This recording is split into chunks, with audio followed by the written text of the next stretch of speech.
What's up, everyone? What's up? What's up? What's up? Hope everyone is having a good day, good night, wherever you are.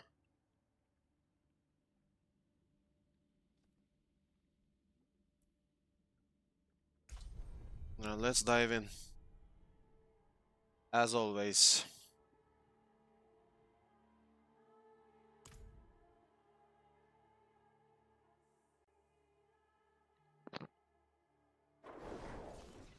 The wilderness is my home, but this will do. Okay, so gonna do some little tries, not like super serious, but I'm gonna check 123. To see where we're at in terms of power, because we're missing masterwork here, masterwork here, masterwork here, masterwork here, masterwork here. Aside from that, we're pretty golden. So I'm gonna have to check where we are. And then after I check where we are,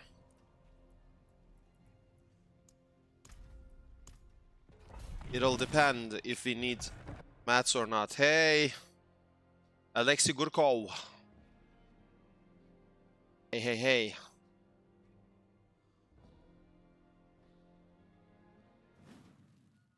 Nice layout, actually. Not the best enemies, but let's give it a shot.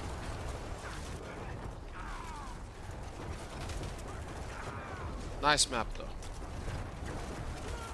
That's a good start for a stream.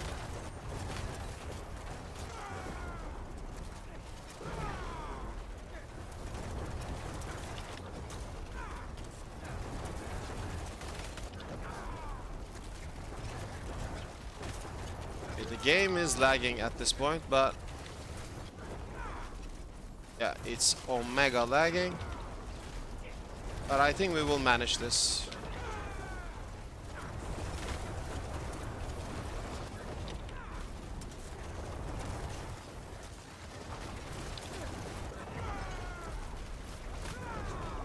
Okay.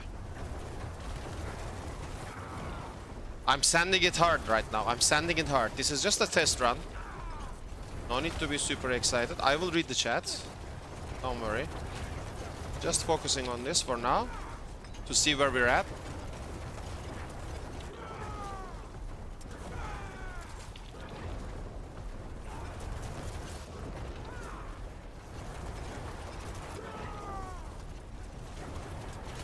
Okay, we are gaining actually. That's a good sign. That's actually a good indicator. That pack will not follow. So we play this. Hopefully we'll kill that damage reduction guy fast.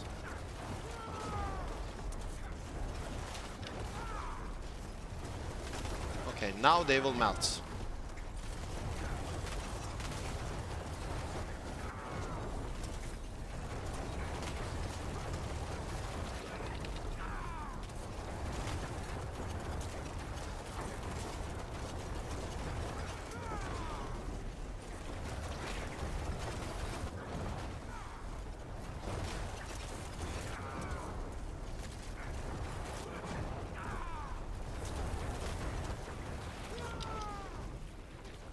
We just dodged that. That was a death right there. If we didn't jump out of that, look again, it's coming. Look, look, look, look, look, look, look. These are certain deaths, okay? You need to pay attention to that. We are not like 100% immortal. You gotta pay attention to poison explosions.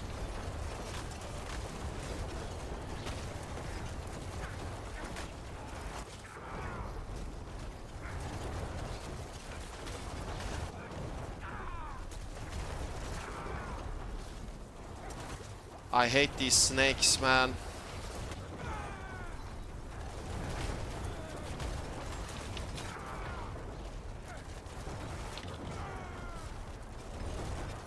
Okay, we are kinda gaining still, but this is not enough. Need to pull more. Okay, that's good, good. Okay, we don't have anything there. Pull this, play this. Now I need potions. I'm out of potions.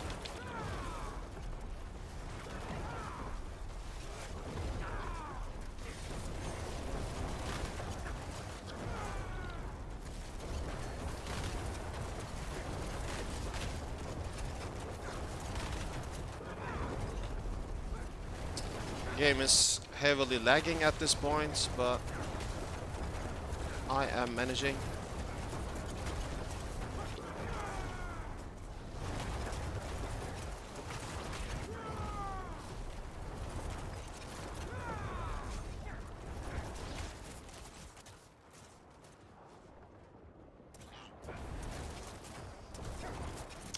It's not a good layout. It's not a good density. Look, it's taking too long to actually gather. This map could have been way more dense.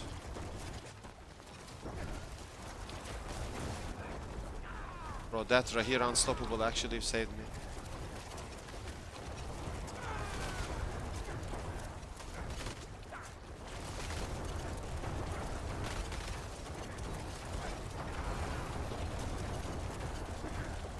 Alexei Gurkov, привет! Как дела?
Surprisingly bad layouts on this map. Look how actually like desolate the map is. I thought this map would be nice with the layout.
If it's a good boss, we can kill it, I think.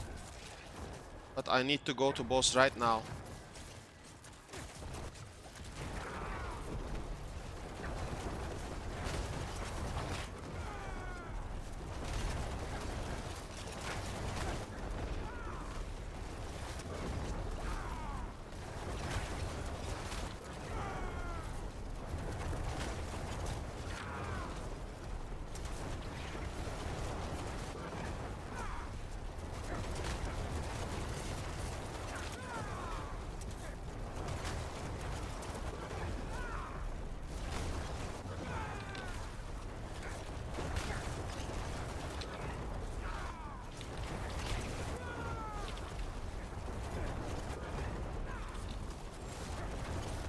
Nah, not enough time. Not enough time. No way. Oh, it's the wolf, bro. Come on. No. This is the worst boss for me. Because he runs away. Or she runs away.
It's good that I died, actually. It was close. Ibrahim, welcome, welcome, welcome. Good evening, everyone. Have fun, don't... Corpse explosion built with the new season powers. Corpse explosion, bro. Corpse explosion. Corpse explosion. Hammer things on your return. First things first.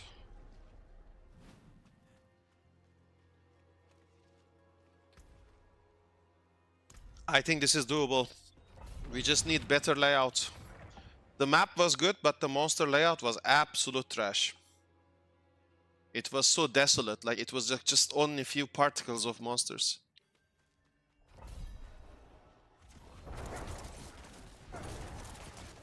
Demons and werewolves. Okay, play this. Let's see. I wanna see actually.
Bad map, just bad map.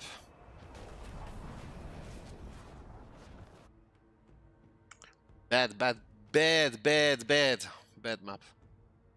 Need more crowded and more like... I need maps with monster traffic.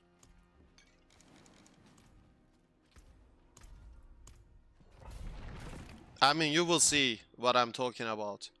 Here we walk, no elites, and then like, it's pointless. Again, this one... Actually...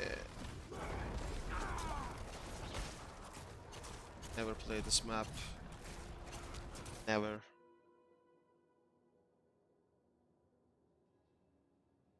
The Red Canyon is best if we get humans and werewolves. And the Spirit Caller Shaman. But it's too early to fish for that. Like, I will fish for that map if I try like 127 or something. Nope. Look, demons and catacomb, it's just... No, no, no, it's just bad.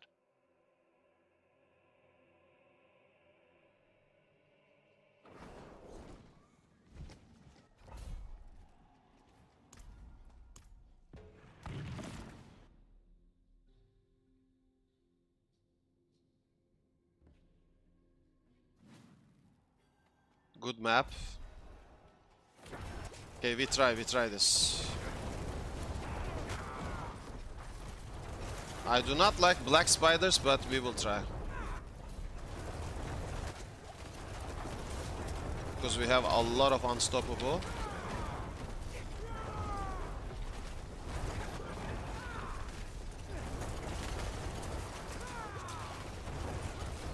Okay. I want to see our damage. Yep, they are melting, bro. They are melting like butter.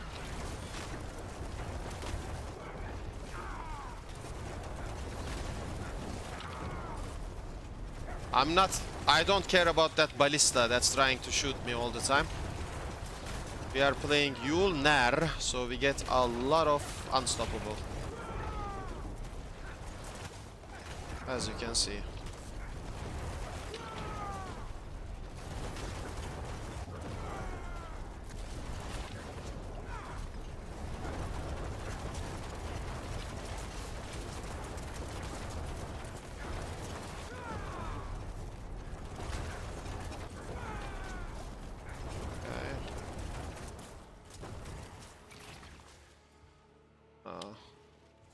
Oh, we have red spiders as well.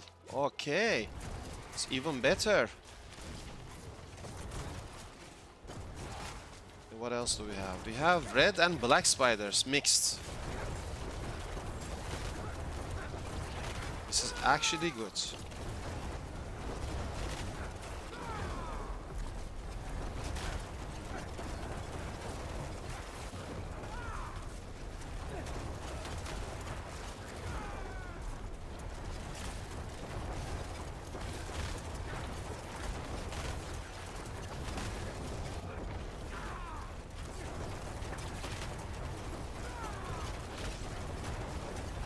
Rahir saved us with his unstoppable.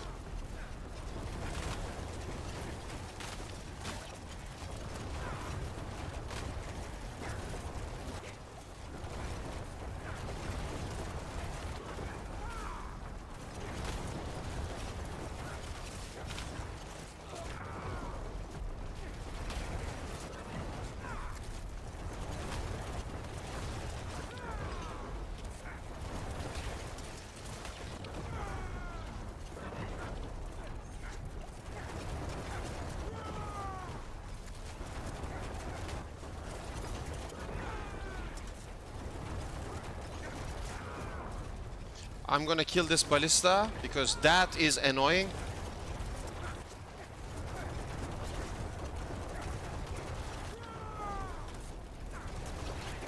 This is a time sink. Normally I should have left this mob, but I don't know, I'm just too stubborn.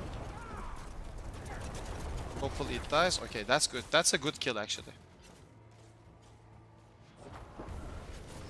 Is this empty? This area is empty. This is not worth. Okay, this is a good pack. This one. Hopefully we get one more elite pack here. Maybe? No? Yes? We will see. They will be collected over there. And we will get these guys. One big happy family. One big happy family incoming.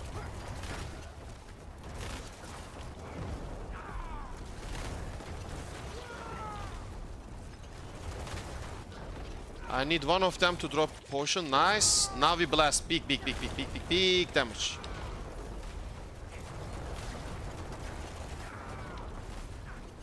Next damage coming. Now, big.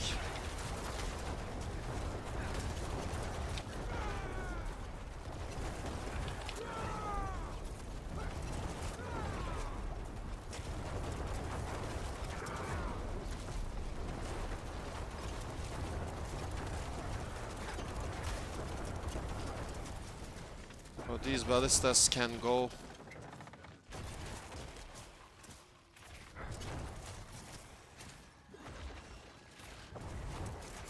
More ballistas over there.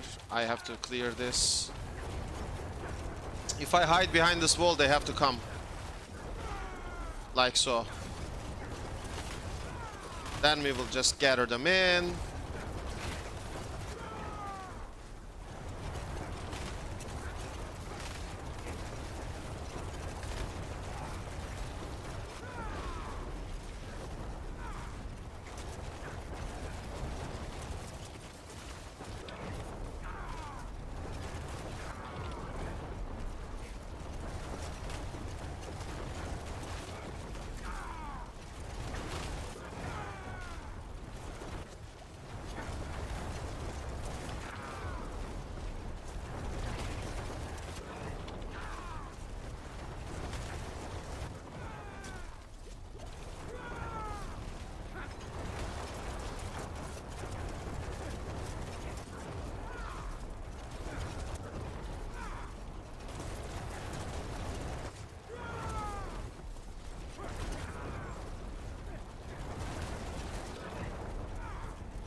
No need to waste time on that piece of whatever.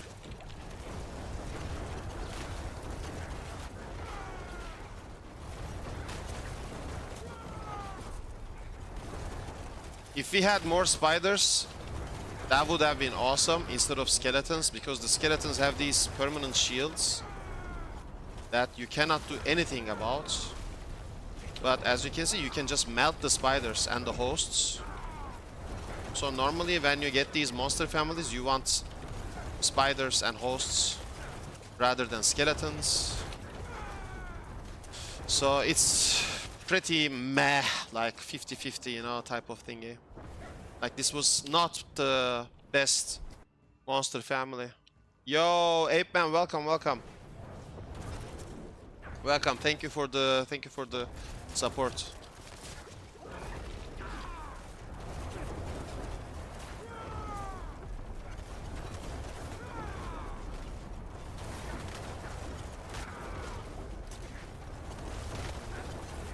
We might have a chance, actually.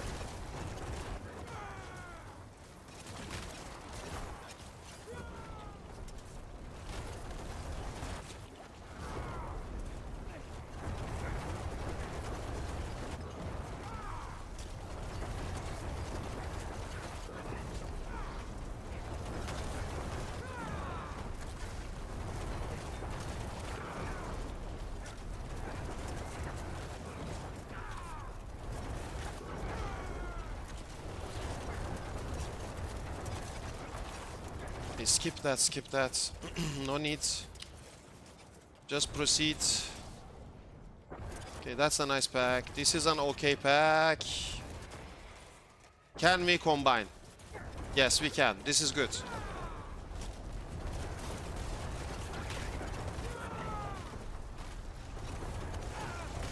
Maybe I can save this run, maybe. We have a chance of saving this run. It's not dead yet.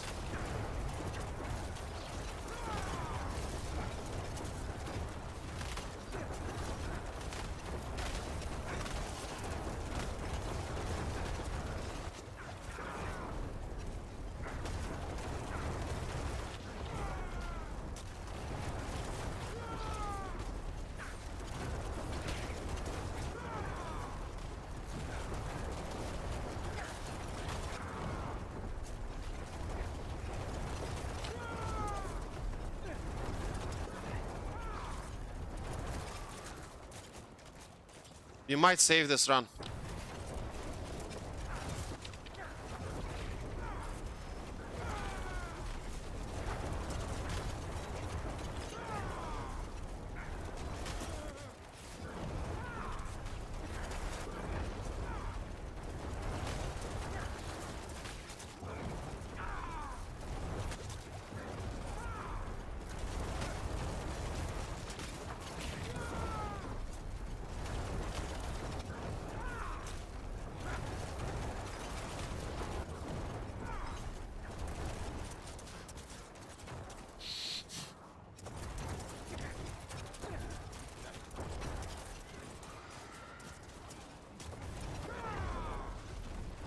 Hopefully we combine all of that. Hopefully, please, please, please, please, please.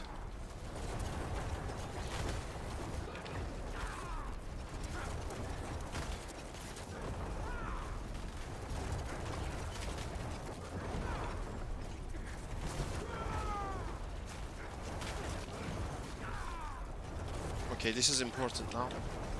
We need to melt this guy. We need to melt this guy.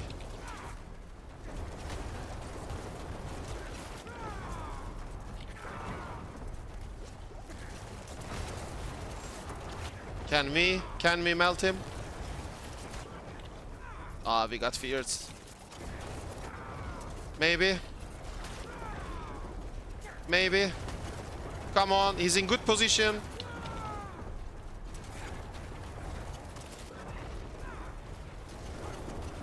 Okay, that's actually good. 4 minutes. We can save this run. I need the next pack as well. No elites.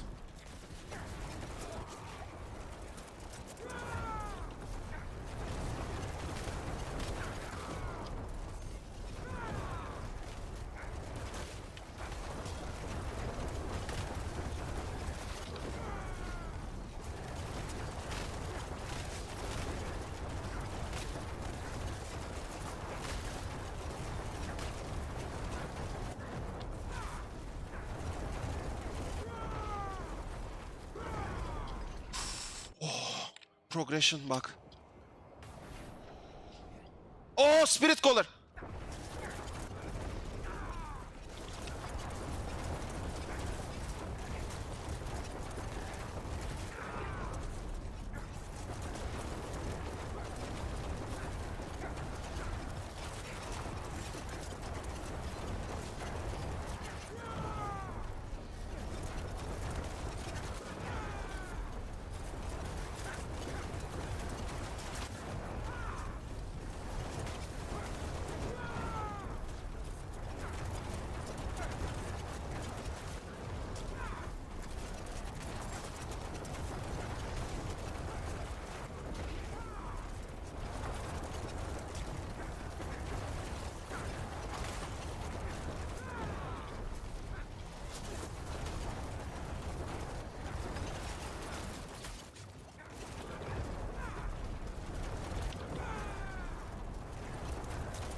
Boom.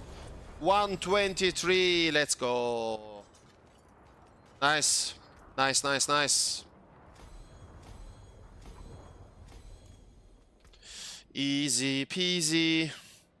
We still have a lot of master working to do and a lot of item hunting to do. But, you know, we got there. It's gonna be a good run, this one. It's gonna be a good run, this one. GG's. Nice, Ape Man.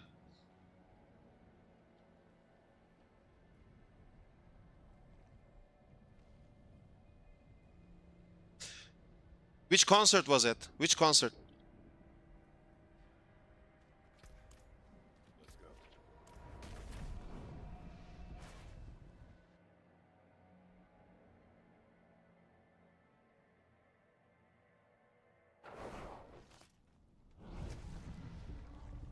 Thank you, thank you.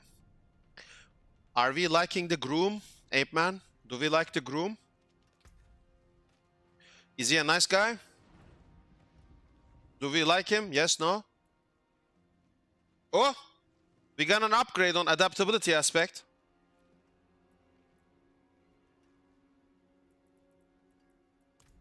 What a nice stream. Boom. Now we're gonna deal even more damage because we are upgrading our aspect of adaptability. Adapt. Okay, so we like him. Good.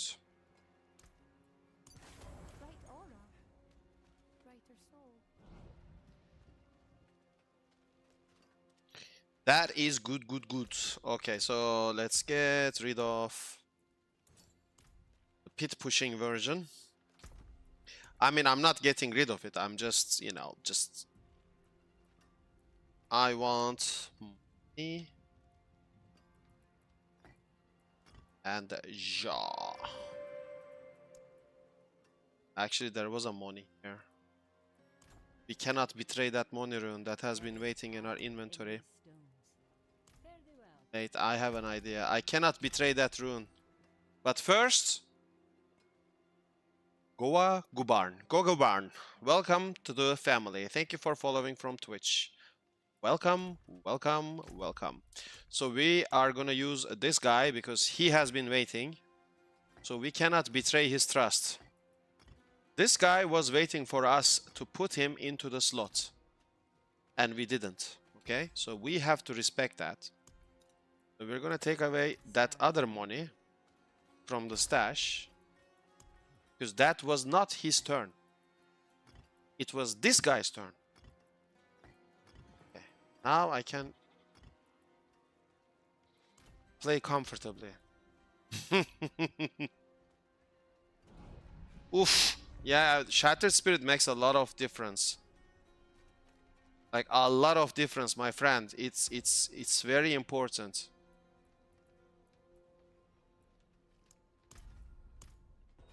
It's omega important.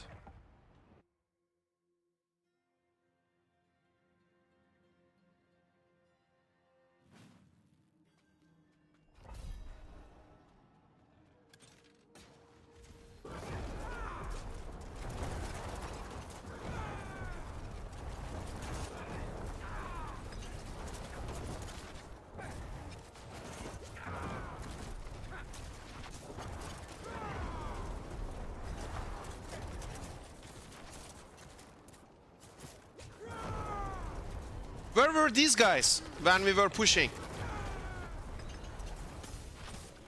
This is the combination we wanted.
Oh my god, we have to go to the other end of the map. That's why I hate this map.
My hammer sings on your return.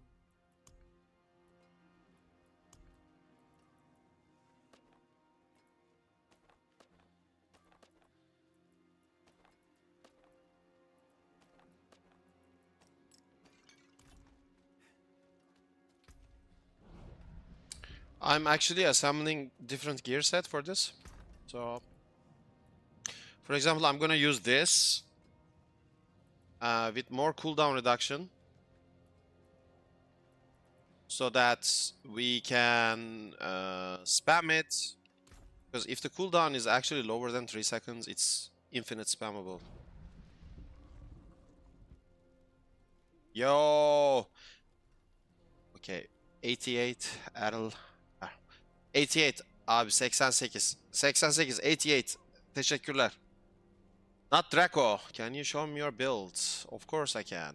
So the build is, I just completed pit 123. You can roll this clip back, like the current stream. You can roll it back and watch.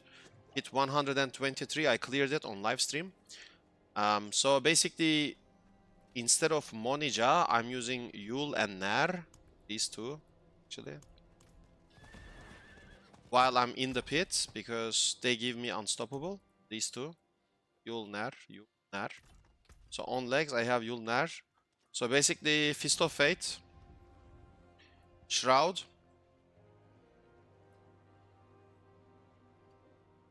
Did this.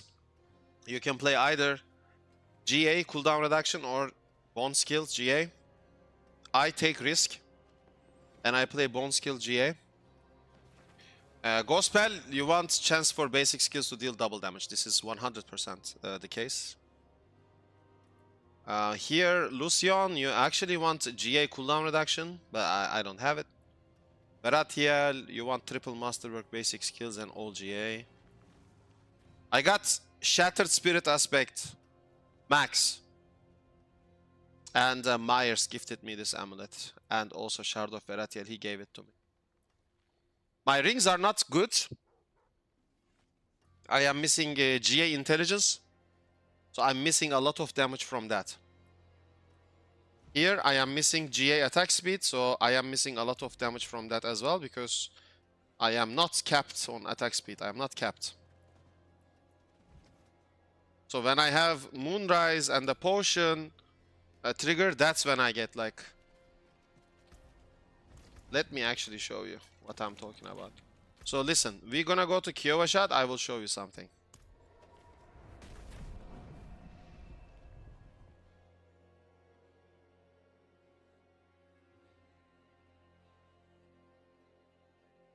Sometimes it takes forever for this game to load. It's actually mysterious.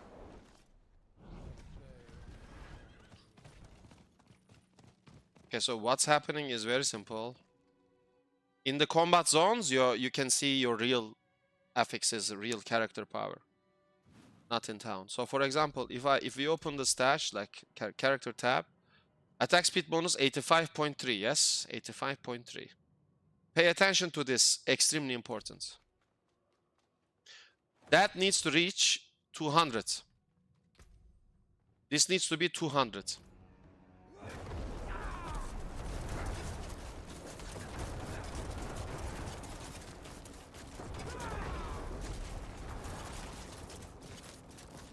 Only with the potion, it goes 200.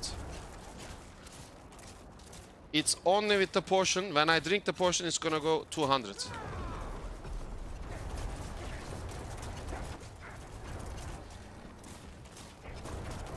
Attack speed bonus 200. See that?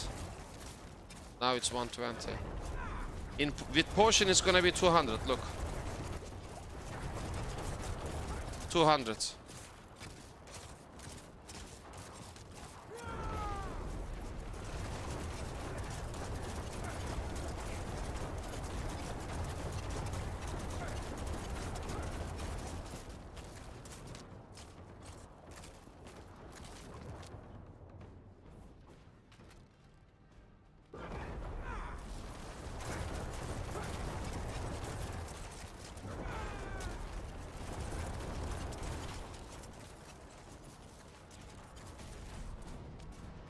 So that's important to note.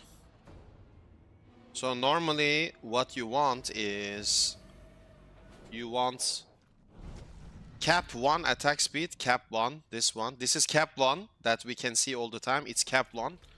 It needs to be 100. But it cannot be 100. So what is the best was to get it to the next cap. The breakpoint, that means. So we need great graphics on this one, for sure. And then I have to check. So I have a lot of homework to do, you know. I have a lot of homework and calculation that I need to do to see. And also I am preparing a better speedrun version. Because right now, it's sometimes, if there are no monsters, I'm very slow because I need to hit something for my bone spirit to reset. Other players can always reset their bone spirit without even hitting targets. I need to hit targets. So if I don't hit anything, it's very hard for me to reset. Very hard.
Yo! Gogo Barn, welcome, welcome. Nice to have you here.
Excuse me.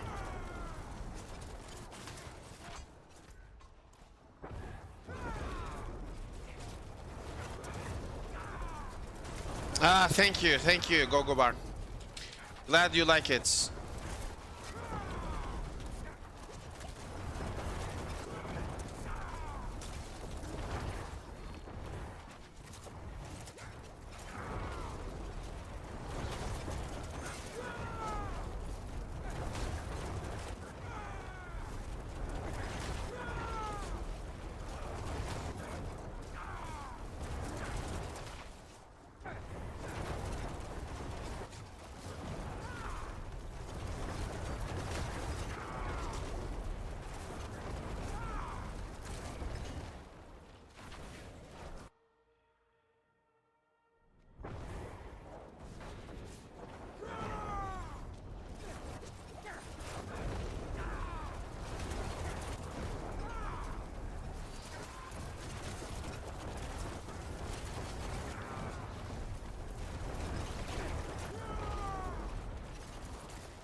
Thank you.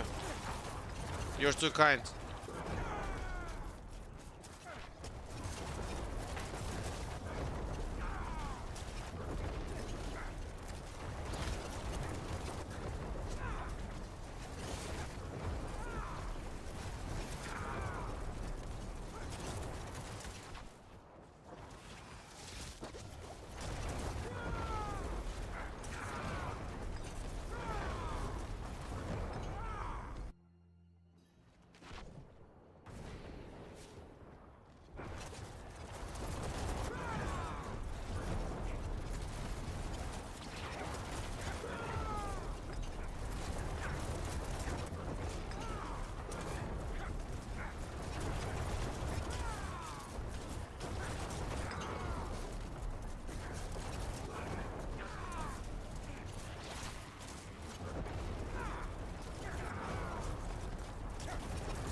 Let's see if we can get like a lucky drop.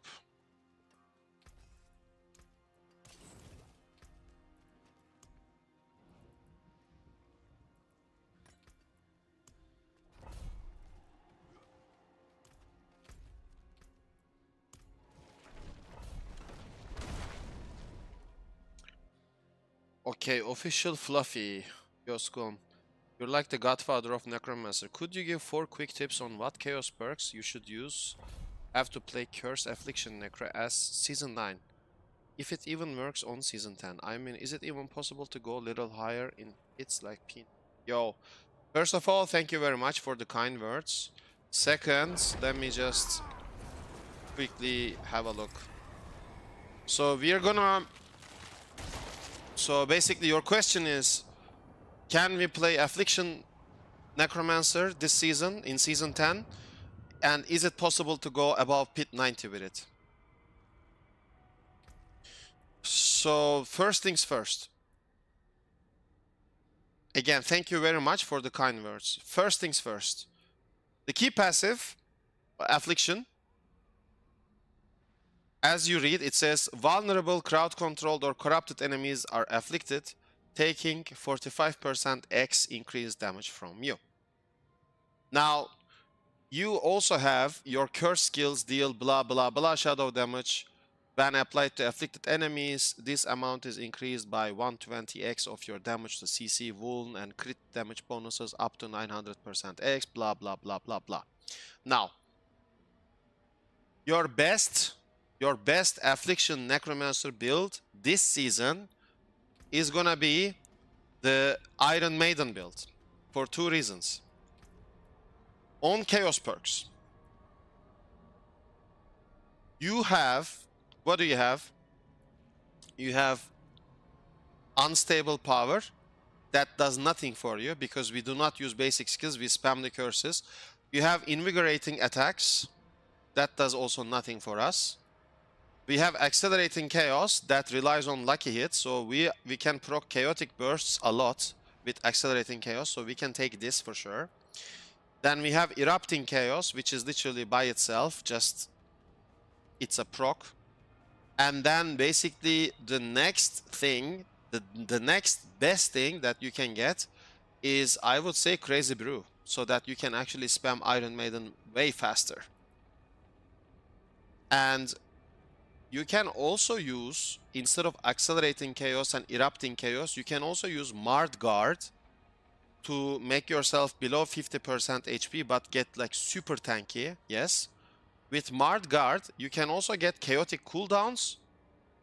And, of course, for the unique power, you're gonna use a Beast Cornered. Why? Because, first of all, with Marred Guard, we're gonna drop ourselves to 50% HP, but we're gonna be omega tanky because we're gonna gain 10% max resistance to all elements, 20% X armor, and 100% increased barrier and fortified generation. So we're gonna be omega tanky with this, okay? Like ultra tanky. Then, with Marred Guard, we're gonna synergize it together with a Beast Cornered.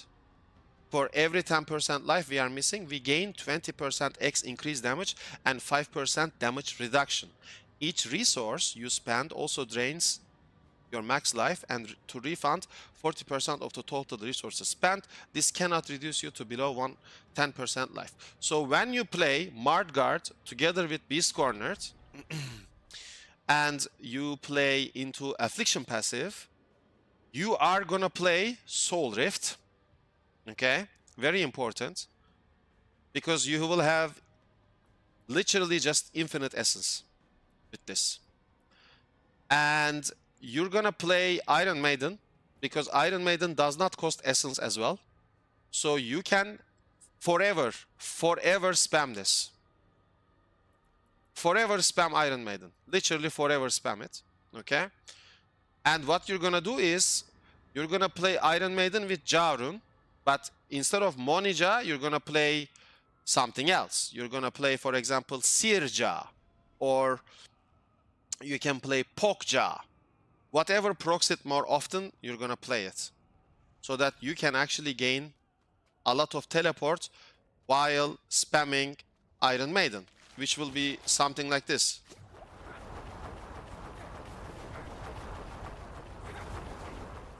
Okay? On your Paragon, what you want is, instead of Imbiber, you're gonna play Amplify. And also you're gonna play, what was the other one you need to play? Eliminator. You're gonna play Eliminator, okay? Instead of, which one was it? Instead of Yeah, instead of dominate, you're gonna play eliminator because you're not gonna overpower with the curse. Yes. So for Iron Maiden, you're gonna use this one. Iron Maiden. You're gonna use these two aspects. Torturous aspect. Iron Maiden is now, listen very closely, Iron Maiden is now a darkness skill and deals, listen what it says, deals shadow damage. Iron Maiden is now a darkness skill and deals shadow damage. Enemies have 30% chance to be stunned when they take damage from Iron Maiden. So Iron Maiden becomes a shadow damage. When Iron Maiden becomes a shadow damage... Oh wait, not this, not this. When Iron Maiden becomes a shadow damage, you are gonna play the Chaos Armors. Where can I look? 100% you're gonna play Lidless Wall, and you're gonna play cooldown reduction for Soul Rift. You're gonna play Fist of Fate for the attack speed. You're gonna play Shroud of False Death. You're gonna play the Air of Perdition Mythic Helm and something else. I can't remember right now. But on your weapon, you're gonna have a two-hander sword. And you're gonna put Aspect of the Damned. If you do all of these things I've said, you're gonna clear Pit 100 with it. I guarantee you.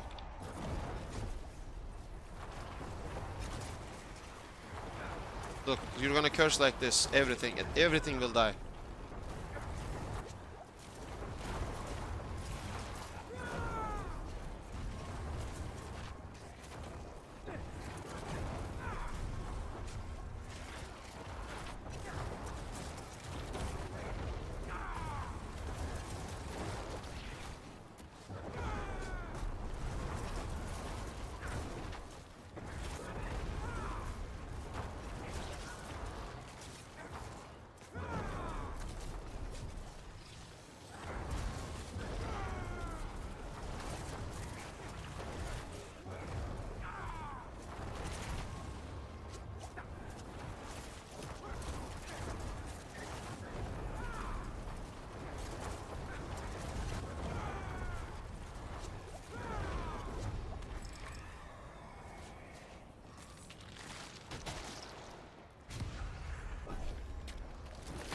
My pleasure to be of help.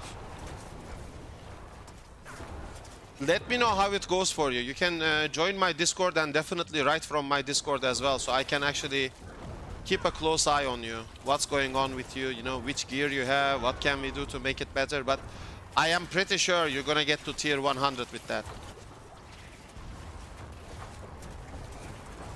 Because we're gonna get a lot of damage from... Ebon Piercer, because of Reaper's Pursuit. I remember the name now. Ebon Piercer because of Reaper's Pursuit, because we are making Iron Maiden shadow damage. Yeah, I finally remember now.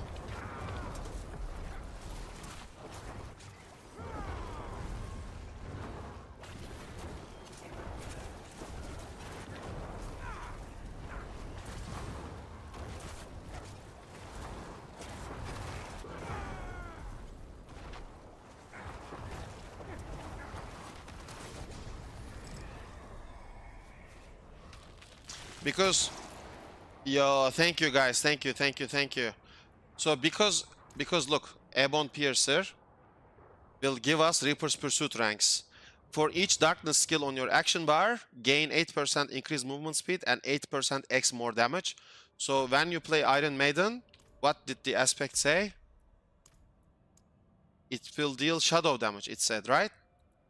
Look, Iron Maiden is now also a darkness skill and deals shadow damage. It's a darkness skill and deals shadow damage, which means you will be able to put Iron Maiden on the bar and it will actually count as a darkness skill. When it counts as a darkness skill, it will improve the damage you gain from Reaper's Pursuit. And since you're gonna play Ebon Piercer, you're gonna have so many ranks on Reaper's Pursuit. You're gonna have You're gonna have Blight on your bars with Supernatural Blight upgrade. This is a darkness skill you're gonna have. You're gonna have Reap. It's a darkness skill. You're gonna have Decompose. It's a darkness skill. 1, 2, 3. You're gonna have 3 darkness skills already on your bar. You can put Blighted Corpse Explosion. That's 4. You're gonna put Iron Maiden. That's 5. And you're gonna put Soul Rift. That's 6. So you could either drop one of them and get Corpse Tendrils, or you could use the Cry Rune for Spiritborn Vortex and pull everything and play with 6 darkness skills for maximum damage. It's up to you, completely up to you. I would play with Spiritborn's Cry Rune. You know, the one that gives you Spiritborn Vortex instead of Tendrils. So you don't have to wait for Corpse.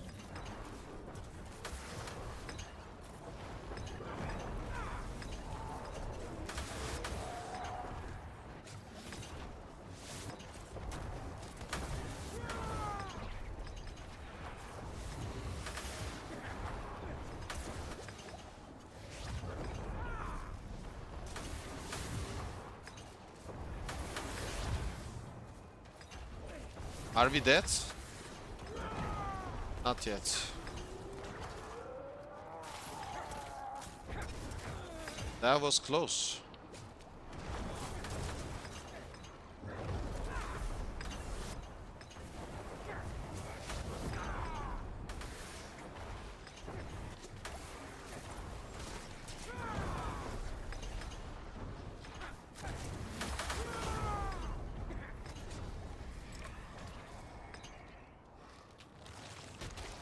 But yeah, if you do those, you're gonna deal so much damage. You're going to destroy everything. Everything. You're gonna destroy everything by spamming Iron Maiden. In fact, if I have time this season, I'm gonna make that build as well. Like, why not?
All good, all good.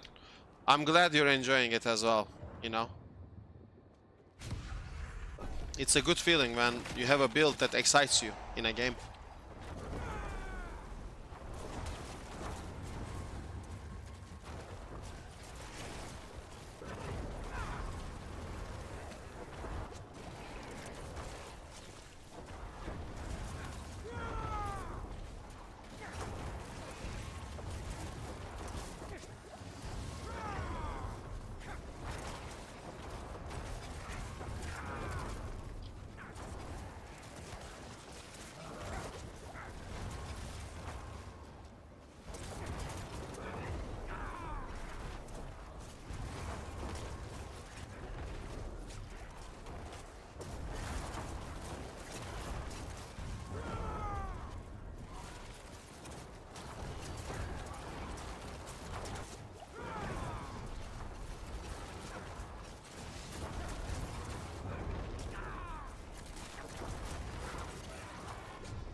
I will write, I will write. I will write after this wave, I will write the Chaos Powers.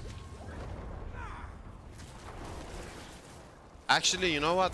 After this wave, let me write it on the chat. What you need, and then we will go from there, okay? So you will let me know about your gear, etc. And then we will actually, like, are you on my Discord? If you're not in my Discord, just use !Discord and just join. So we can stay in touch from the Discord chat.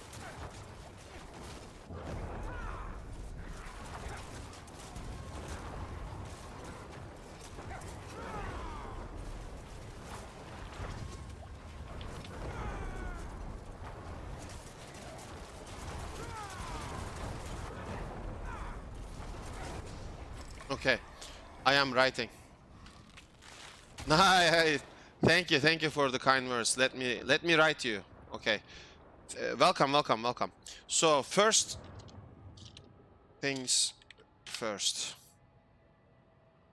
What we want for affliction, speed.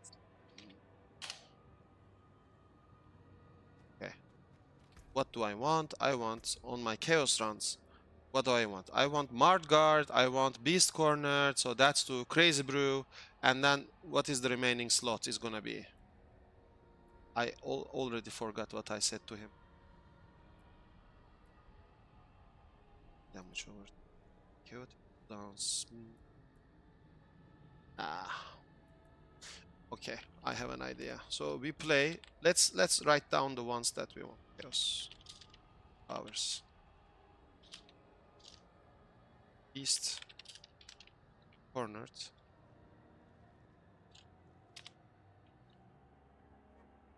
Hard guard. Sorry. Crazy Brew. And finally, I think Erupting Chaos, to be fair. Accelerating or Erupting Chaos. Okay, these are the Chaos powers we want. We also want the following aspects.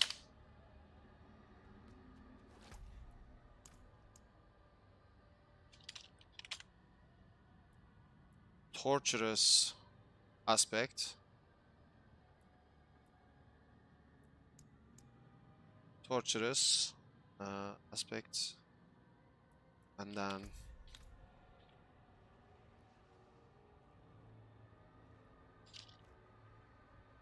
this aspect.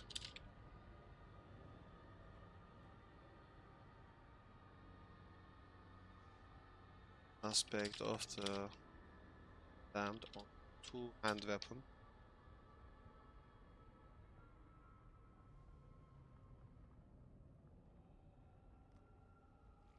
We want Chaos Armors.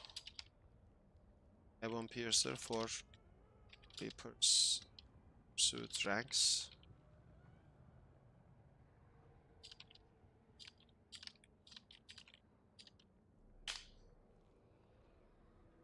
Also Lidless Wolf. Also Lidless Wolf. We use Shroud.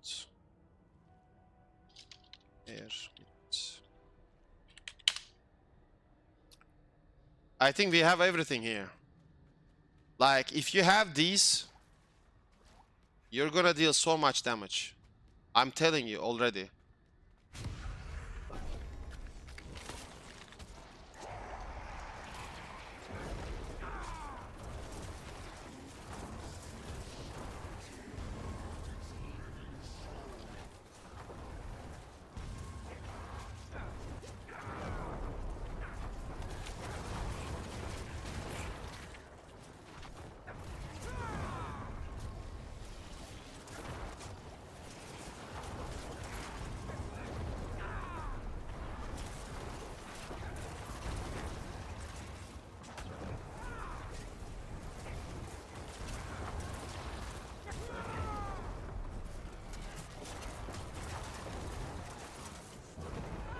It's all good, man. It's all good. It's my pleasure to be of help. I'm glad you're enjoying and having fun with the game. That's the best feeling. And I'm glad I'm actually helping you get fun, you know? Have fun or whatever.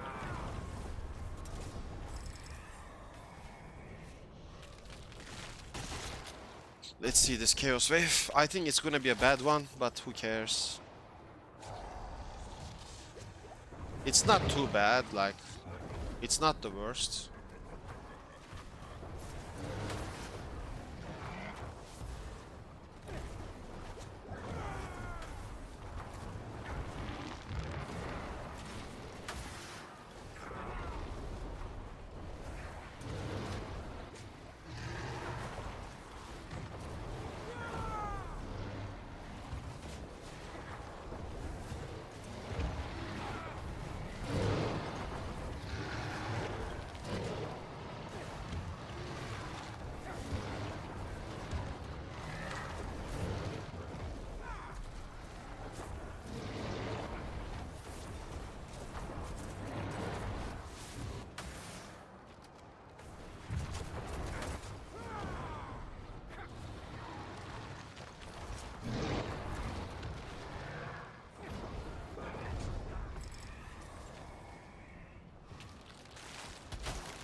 Nice, Ape Man, nice.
Goblins are giga, yeah.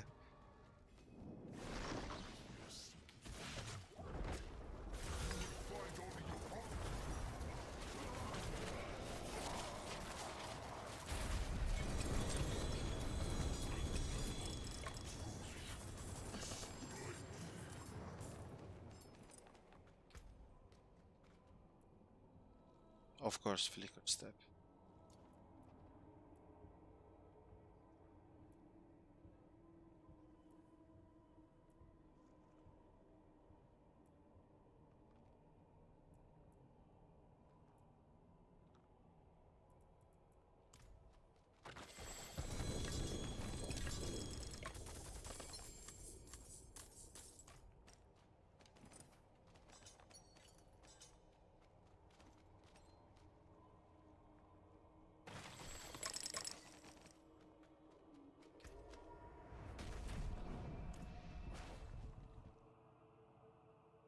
$15 for one Chaos Armor piece is like a huge Omega scam, to be fair.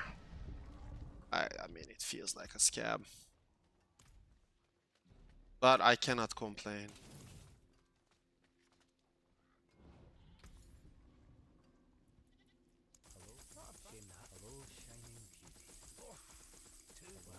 Imagine. There's something special.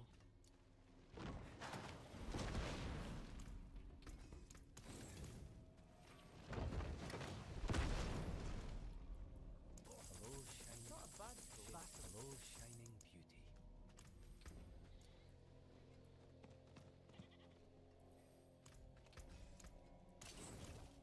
Do I have enough mats? 700 veiled crystal and 5. Wow, bro. Yikes. Well, the new bottleneck for masterworking is Forgotten Soul and Veiled Crystal, not Opticide. I have nearly 1 million Opticide. It's all about Forgotten Souls and that Veiled Crystals, ladies and gentlemen.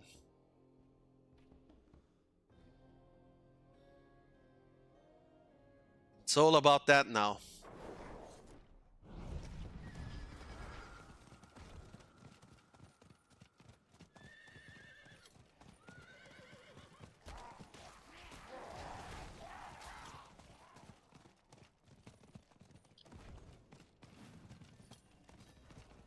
Legion.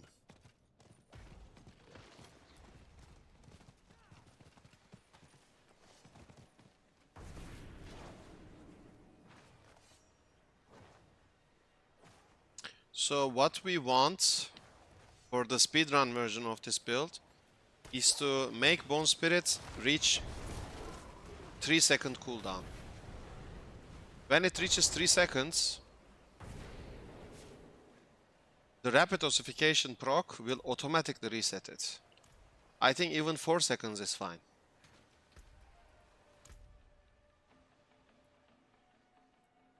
Yeah.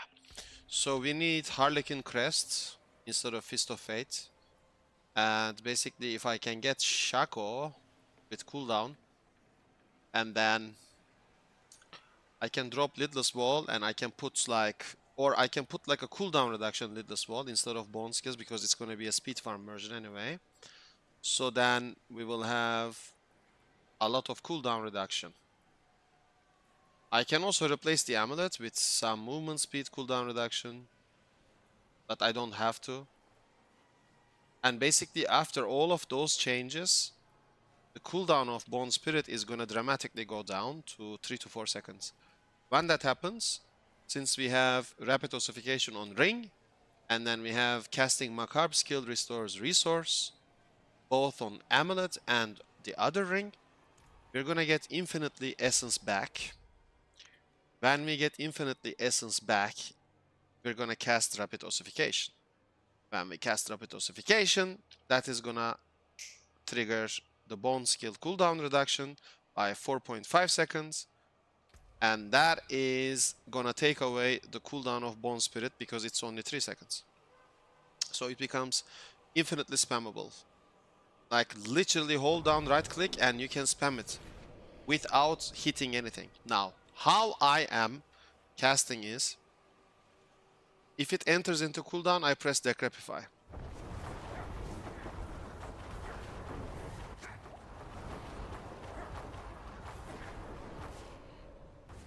I will show you again, look. Cooldown, Decrepify, cooldown, Decrepify. Cooldown, Decrepify. Cooldown, Decrepify, cooldown. You see that? Cooldown, Decrepify, boom. It becomes online again. Cooldown, Decrepify. Like, Decrepify triggers rapid ossification as well.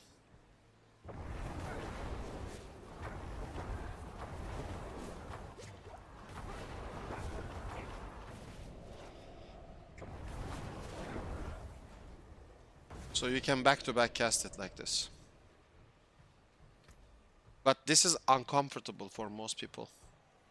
It's very uncomfortable. It's 10 times more comfortable to just get Harlequin Crest for speedrun, make your Bone Spirit drop to 3-second cooldown, and make rapid ossification automatically just take care of you.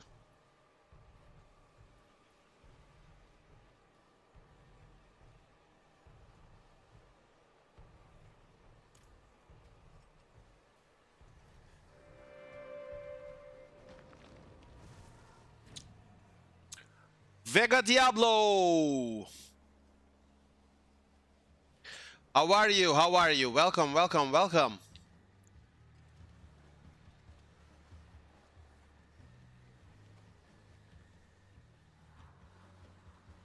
So like the speedrun version is more comfortable. This is not the speedrun version. It's not good for speedrun. So because you cannot just spam it, and you have to spam it so that you can actually proc Monija. So that you can actually just teleport comfortably. Otherwise you have to press decrep to reset again, like that's uncomfortable. It's like too much work, you know? Like it's not good. Like look at cooldown. Cast, decrepify, it's back again. Like yeah, but doesn't feel that good.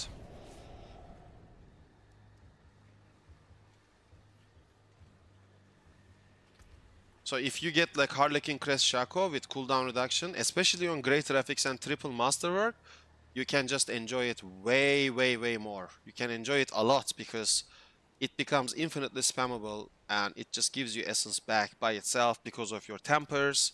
So you just spam and you trigger your Jarun. So you basically just boom, evade and then teleport all the time.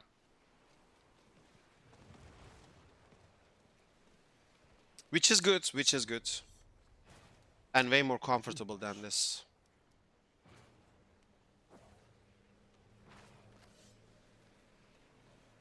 I don't know. Also, the movement speed, I feel like it could be way higher. Like, movement speed is at 161. So we are missing like 39% movement speed. Let's say 40%. 40% movement speed is a lot. It's a lot. It needs to be 200% all the time. So that you can feel more comfortable with this as well.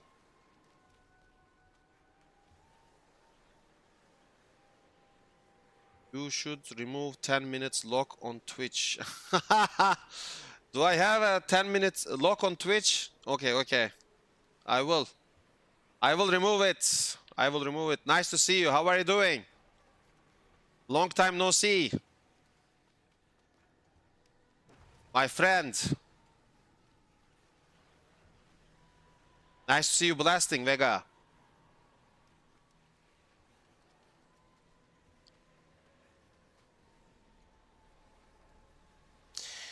It's all good. All good. Just, you know, trying to enjoy the season. Not very much to enjoy, but Blizzard soon preparing something good for us. I'm very suspicious about that, to be fair, my friend. I think they're too busy preparing Paladin for the expansion, you know. Like I think everyone is kind of know, like they know that it's all about the Paladin for the expansion. Maybe for the Necromancer, hopefully. Vega, listen. What do you think if they give us Poison Nova Necromancer from Diablo 2? Would you enjoy it or not? I think that would be amazing. Poison Nova Necromancer, you know? Like it's like Blood Surge and Soul Rift but better.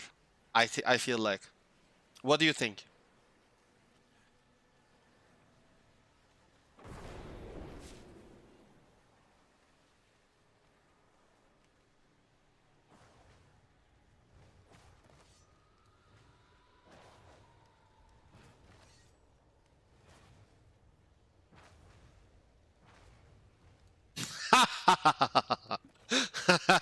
Fun police not approved.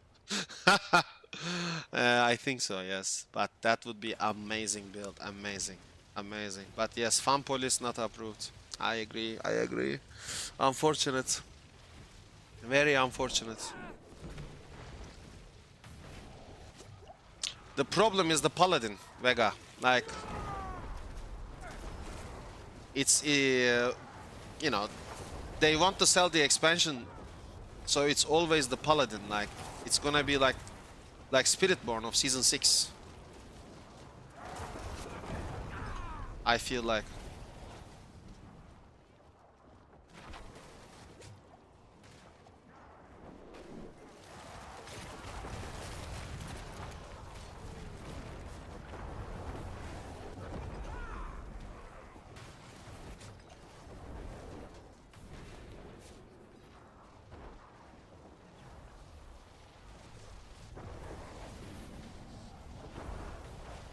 It's next season, I guess not. No. I think season 13. Because we have season 11 Vega with Masterwork and Tempers. The PTR of season 11 is coming soon. In 2-3 weeks, I think we will have PTR. With the change to Masterwork and Tempering. So season 11, forget about it. Season 12, I think we will play season 12 as well. This expansion, season 12. So maybe after season 12 or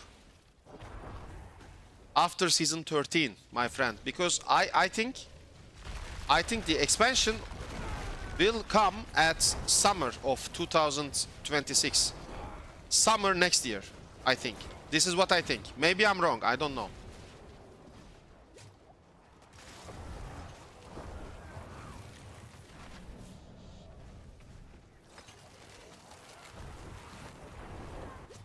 But Vega, you are very good friends with Rob. Ask him, he tell you.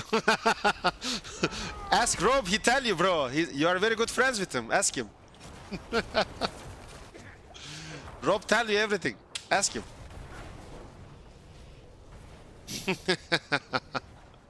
You are his teammate. Ask him, bro. Ask him.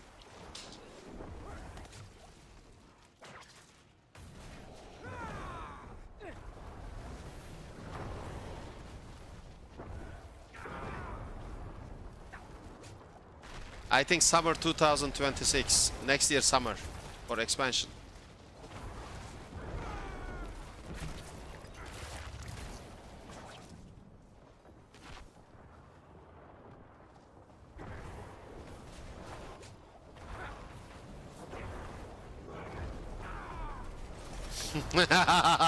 Yes, I think also because he signed MDA agreement. He signed, you know. So he cannot tell. If he tells, I think.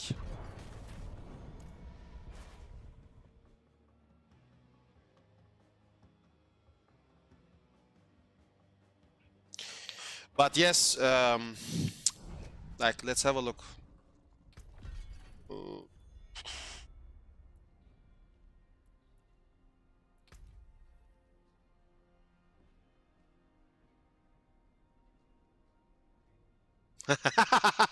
Yeah, Vega says probably he's not interested so much in it. I agree with him. Paladin, Crusader, transaction, whatever. Ay. Harasho. 56 days. 56 days. 5-6 days. This season over. 56 days. So I think in 10-15 days, maybe 20 days, we're gonna get, no, 10-15 days PTR, season 11 PTR. 20 days also possible. Season 11 PTR, then 1 month after PTR, season 11. İyi, хорошо.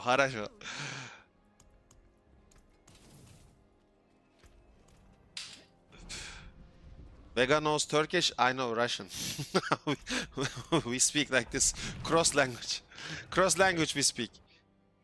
Did you try PoE 2? No, but if you teach me, I play, Vega. If you teach me, I play PoE 2. But you have to teach me. I didn't play, I don't have it on PC.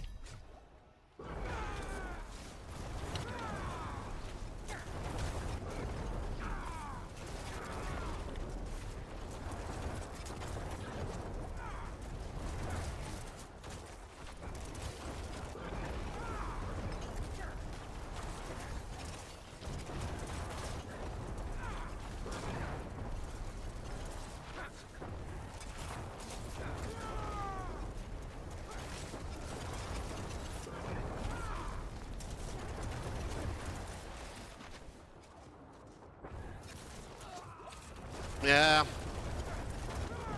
My problem is in PoE 2, like you can buy almost any item. Like you can literally buy fully masterworked, fully tempered, full omega giga items, and there is no limitation. And I think that's like a huge problem. For some people, they like it. I personally do not like it. But I also do not like Chaos Armor. I think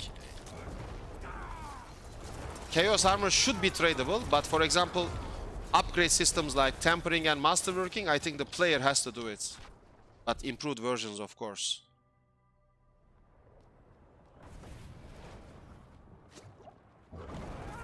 But maybe, Vega, listen to me, Vega. Maybe we play Diablo 2 together. Huh? What do you think? I used to push ladder with the top team in season 2. Maybe they give us a surprise about Diablo 2. Huh? What do you think? Maybe surprise with Diablo 2? Mr. Llama has been talking about it. Some other people have been talking about it. Even Rob talked about it a little bit. Like a tease, you know?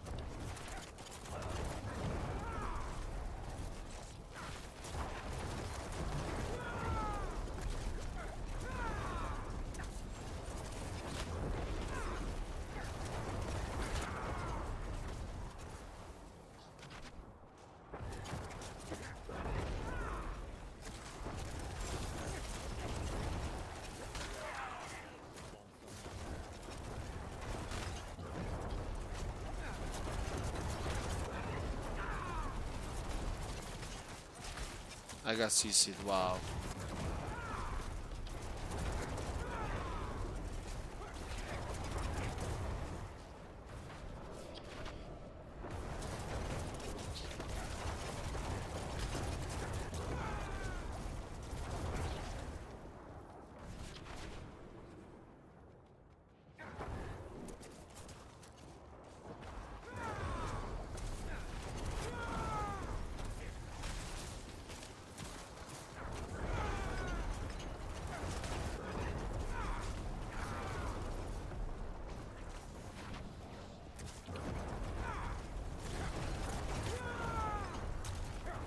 Look at Vega, guys. I like him. Look, big blaster. Rank 5, season 1 D2R. It took yes. Yeah. It takes a lot, true. He's right. I remember I actually was sleep deprived and I was extremely tired when we pushed on season 2. And it was like getting to 99 on a ladder race. Either you need like Mr. Llama, like 8 players AFK, 7 players AFK in town, and you farm everything solo so you get the max experience. Because if you play like a team, if like 4 players kill 1 monster, it's divided to 4. If 8 players kill a monster, it's divided to 8, so you get less experience. So Mr. Llama, for example, when he pushed, he has 7 players waiting in town. He goes to the terror zone, kills everything super fast. So he takes 8 player experience all to himself. And that's a huge advantage. Big, extremely big advantage. So the biggest problem with Diablo 2 Resurrected ladder push is, I feel like, at least it's the experience. The experience system needs to change, I think.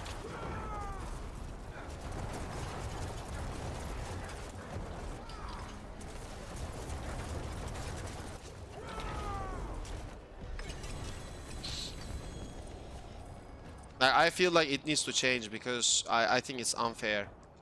But, you know, like usually people play it for fun anyway.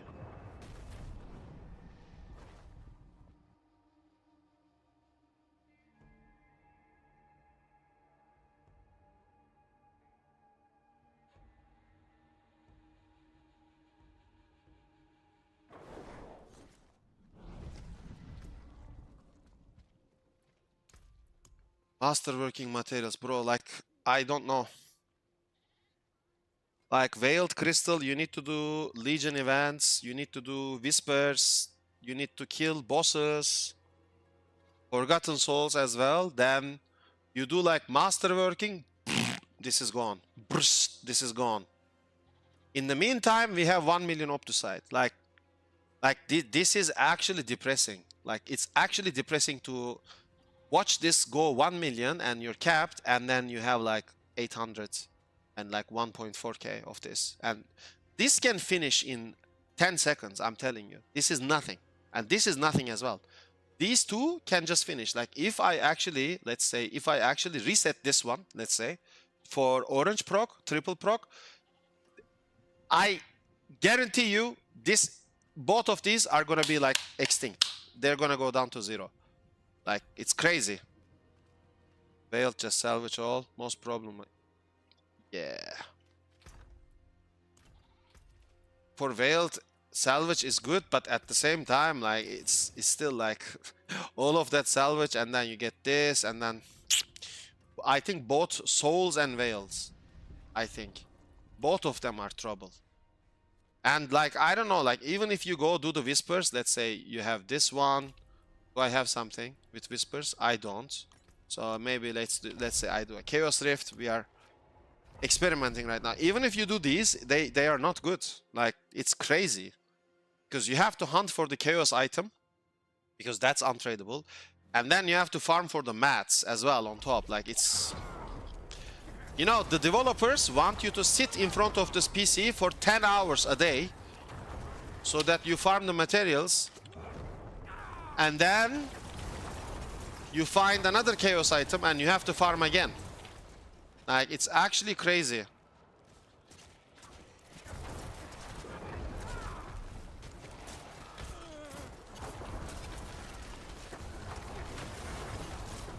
Like, if a game is good, yeah, if a game is good, it will let you play the end game fast.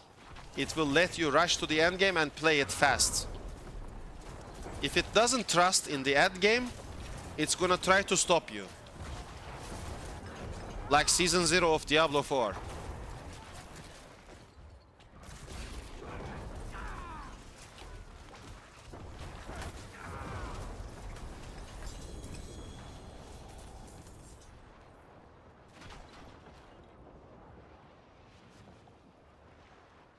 Have you prepared this season? I also don't want to remember. The stash, bro. The stash was... I don't want to remember that. I don't want to remember that at all. That was too much pain. But imagine if there was also great graphics in Season 3. I would actually lose my mind. That would have been it. Yikes.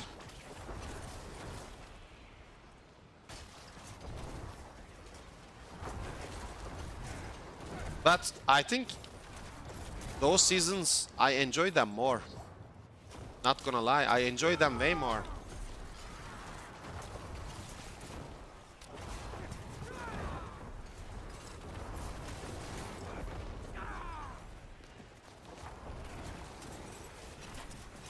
In all honesty, like...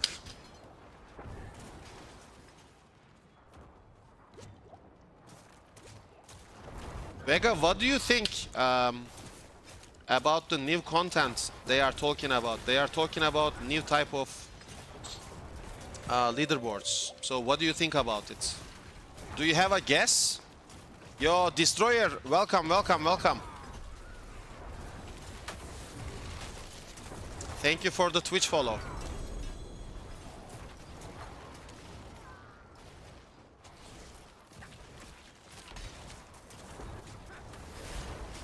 So there are some rumors that it's like a tower with like different floors, and basically each floor is different, and then in certain floors you have bosses, and of course as you climb each floor gets more difficult, like, and then the leaderboards are gonna be like based on that. That's what they said. Like, honestly, I don't understand. It sounds like progression of pits, like pit after pit.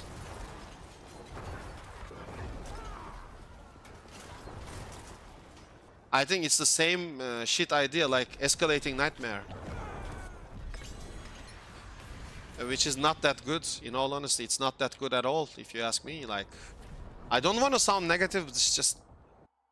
I don't think it's good for leaderboards. He says, I don't know, but current system of temper and masterwork are big shit. They must change it. Yes, Vega. In Season 11, they said they are changing it, but we don't know if it's better or worse. They said they change it, but we don't know if it's gonna be better, you know? It's Blizzard, my friend. It's Blizzard, we don't know. We do not know at all. Greetings. How shall I guide my So on PTR, we have to go in and test, and I don't know what's gonna happen. Like, really. On PTR, we have to like check the new masterworking and check the new tampering, because this is gonna be very important for most players. Like, if it's actually bad, if it's actually worse than this, then God help us all. I'm telling you. God help us all if it's worse than this. Like this season, for example, for Necromancer, I played Summon Necro, I played Shadowblight Necro, I played Bone Spirit, like Bone Splinters. Like, imagine all the gear I had to masterwork, temper, I had to prepare, find, trade. Like, I can't do it every season. It's impossible. Like, you're gonna get burned out so fast. It's just masterworking and tempering needs checkpoints. Checkpoint system. That's it. For tempering, you need weekly reset. Every week, you get 1 charge back.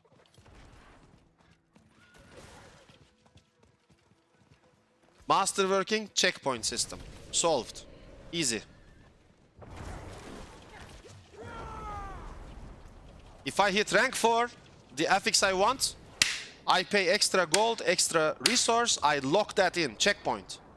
So when I press reset, it doesn't go back to rank 0, it stays at rank 4. Easy. At rank 8, did I hit yellow? Do I want that? Yes. Pay extra money, extra cost, checkpoint. Easy. Easy peasy. That way you don't lose the power you gain, but you can still try to get the max upgrade, which is good because you will feel like you're progressing in the game. Right now, I don't feel like I'm progressing in the game. I feel like I'm in a casino. I feel like gambling. Like this yellow proc, for example, I want to get rid of, but then I don't know if I'm going to hit orange or not. It might be 100 tries, it might be 1000 tries. We don't know exactly. So it's extremely depressing. It's actually depressing.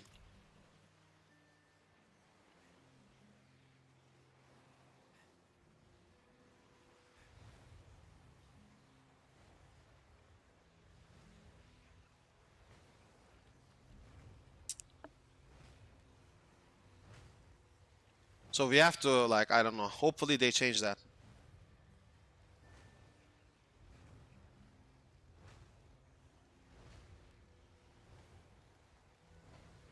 Imagine all Asians in Gauntlet week 1 killed 1.5 million mobs. I killed 400k.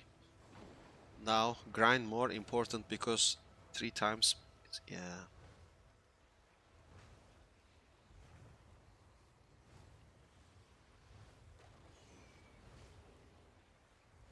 Yeah, triple masterwork was actually 10 times. Triple masterwork was... Yeah, I remember this. I think there was... what was it? What was it? I think there was another bug, like Mother's Favor or something. Like the... we would get like a purple reputation.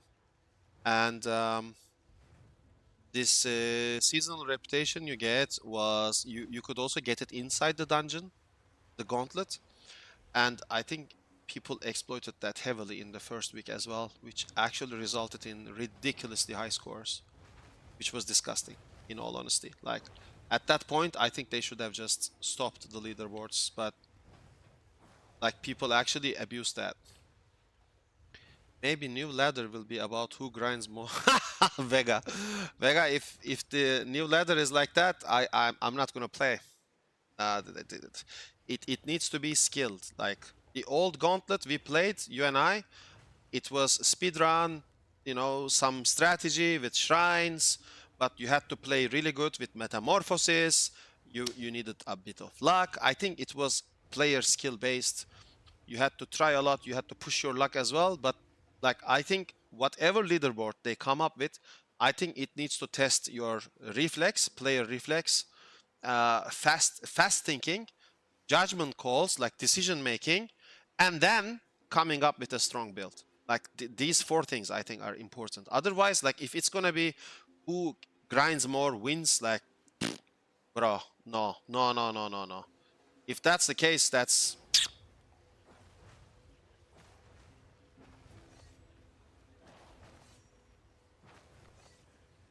I think, you know what, Vega, on the highest levels, I think there should be impossible one-shot mechanics. And if you cannot dodge that, or if you get hit, you should instantly die, regardless of character level. So that only the best players who can actually like dodge or like play like super fast with precision, I think we need stuff like this to measure the player's skill level, you know, like even if you have the best gear in the entire world, if you get hit by the mechanic, like at the highest levels of the leaderboard or the tower or whatever content, you should die. You should die.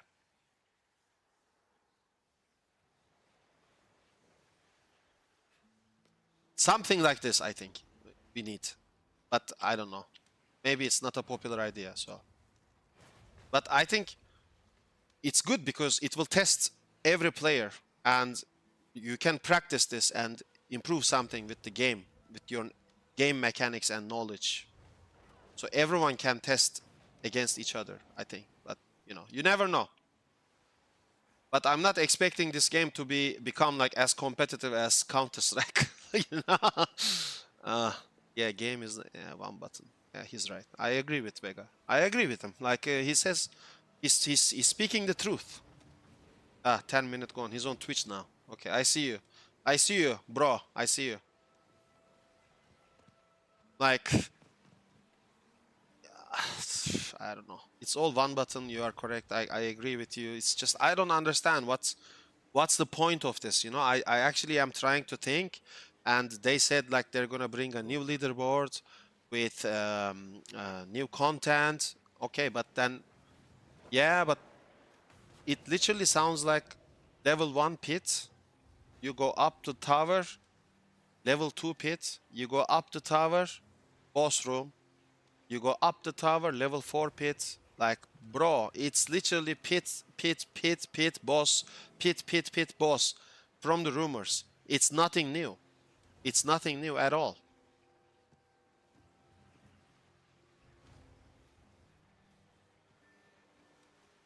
I don't know. I think they're gonna make a static map, so we're all gonna get the same map. You know, it's like all of us will get the same pit on the leaderboard. So they say there is no RNG because all of you are attacking the same monsters, same map, same location, same boss, same layout, same position. So I think this is gonna what they think. They think if they give us the same map, same monster, same boss, it's fair competition. You know. This is what I think for the upcoming leaderboard plans.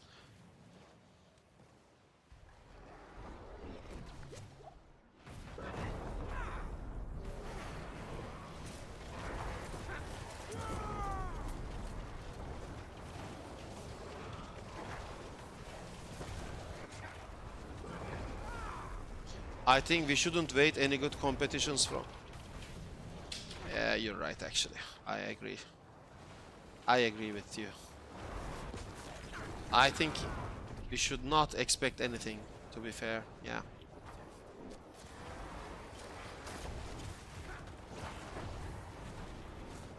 He's right. He's right.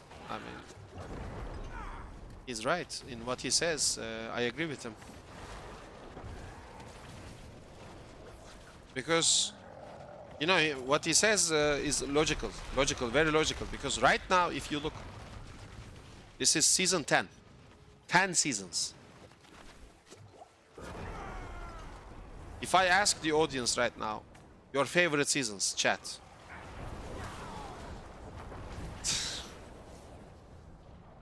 Race to rank 1 PoE 16.5. Yes, see? There is money involved, yeah. It's KW. It's Pepega actually. Hate.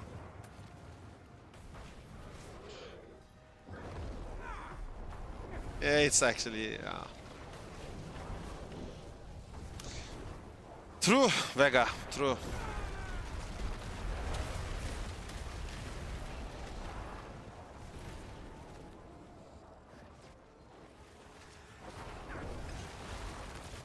Maybe the Riot's new MMO game could be good.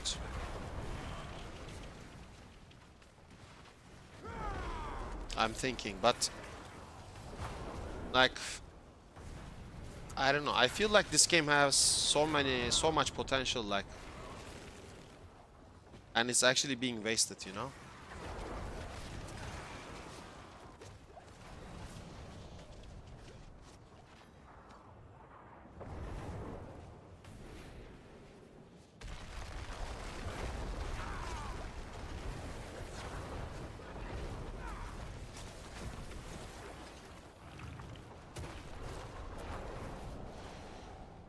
Thanks.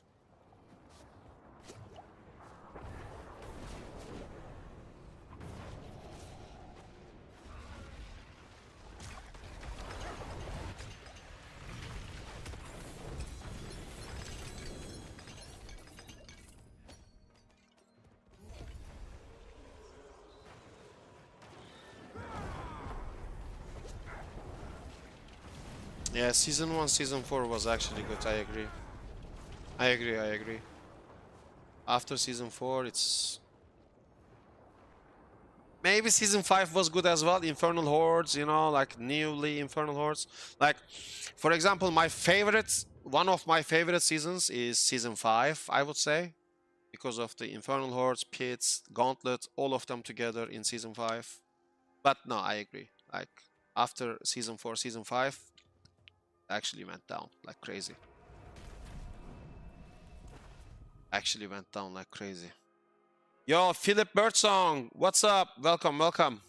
All good, all good. Just chatting up, you know, farming, grinding, talking about the future, trying to get some information from Vega, but he says Rob doesn't say anyone. Rob doesn't say anything to anyone, you know, so we can just guess. We can just guess our best. Actually, I'm gonna save this. We need like 16 of that for new character, I think.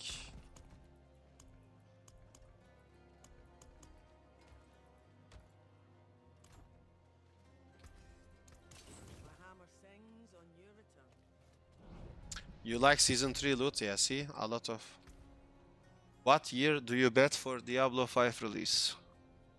I think 10 years from now on. So, 2035? Vega, please, by that time, we should have kids. Like, all of us should have families and kids and whatnot. You know?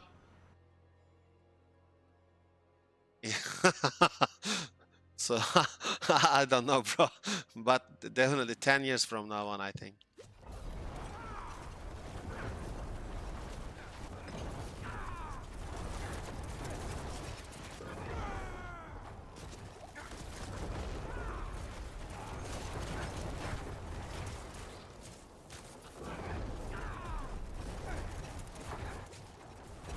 I hope you're just so pessimistic. Yeah, of course, we're gonna be super old. Like, we're gonna be real life necromancers, Vega. You know?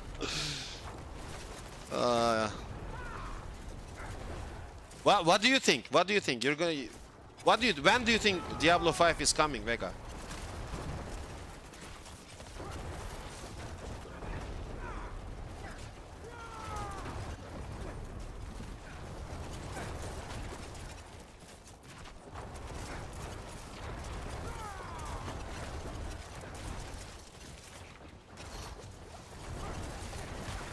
Let's ask him.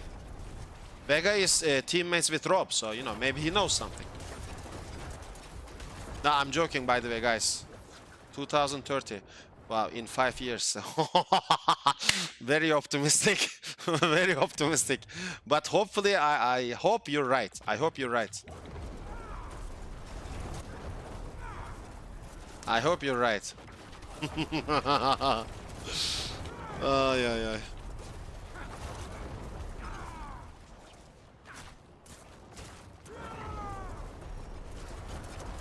By 2030. If that's the case, maybe.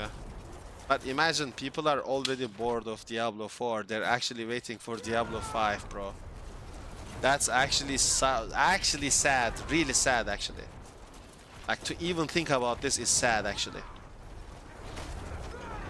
I think if they release Diablo 5, they're gonna say, we're gonna give you 2 classes, and for the other classes, you're gonna have to buy extra expansions. You know, new marketing model.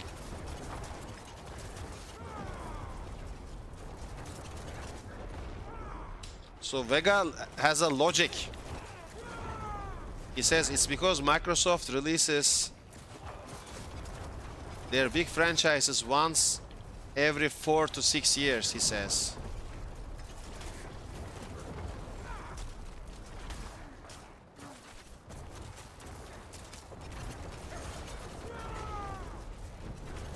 I want to believe this. Like, I want to believe this because 2035, maybe I'm too pessimistic, but I mean, Vega, it's Blizzard we're talking about.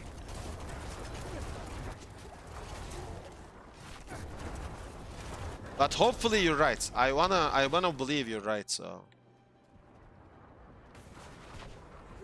Look what Philip on my chat says.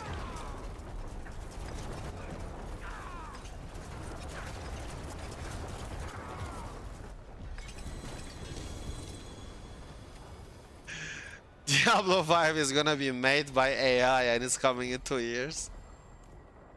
Bro, actually it might be better.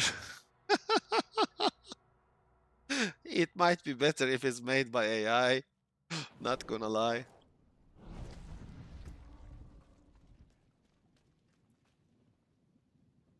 Ah, metamorphosis.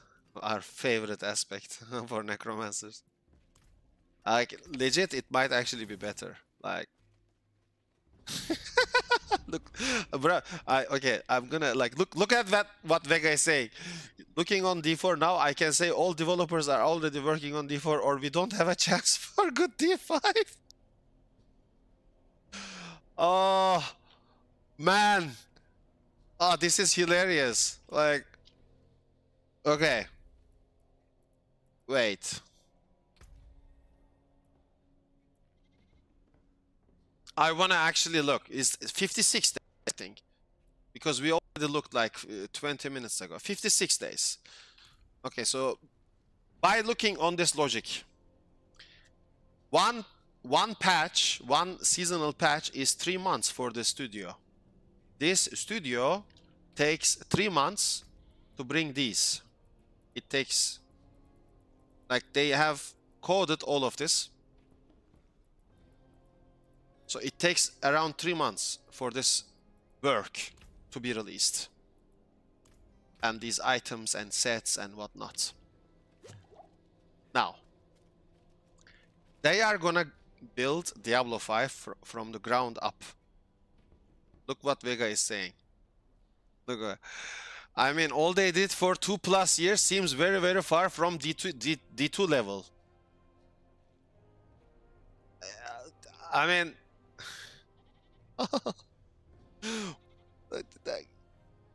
I agree with him, by the way. Like, everything he says, I agree. Like, everything he says, I agree. Like, but like, the thing, what I'm trying to say is, I personally, like, I want to believe in 5 years we're gonna get Diablo 5, but if this studio is taking 3 months for this, how the hell are we gonna get Diablo 5 in 5 years? That just doesn't make sense to me. Like, you can say maybe they have a different team working on D5, but Vega,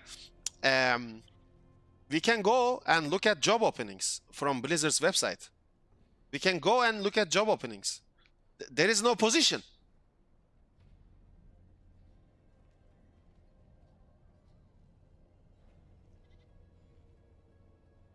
Three months for more bugs and same powers. As like, we can actually go and look at website, linkedin.com. I can already tell you some of the Blizzard developers are looking for jobs. What I'm saying, I don't know. I mean, they have thousands of developers, but I feel I can do their job in the same time. Brutal honesty, I like it. Brutal honest. Brutally honest. Brutally honest. He's right though. Like, actually, like in this time, you should deliver so much more. You should deliver so much more.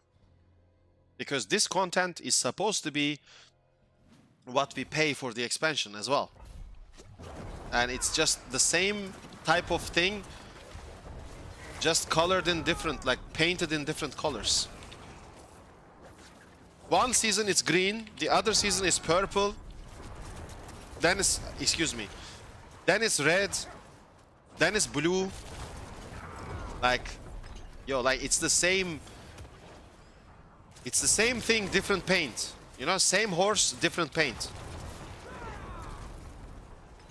So I completely agree with what he says. Like 100% agree with him. The only thing I find very hard to believe is his expectation for Diablo 5 in 5 years. But that's a good thing if he's right. Because if he's right, we are all winning. If it's gonna take, like I said, it's bad for all of us.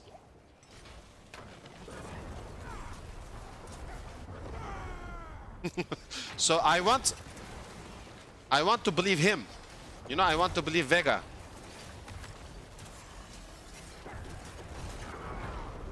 I also have another problem with this company. They are not listening everyone's feedback. I think they should listen to more people's feedback. Like, I think they only listen to limited amount of players, which is a big problem.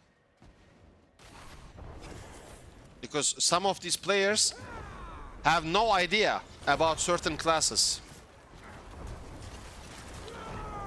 Which is a big mistake. And even though there are some players who have some idea about certain classes, then they try to push their own builds into the game.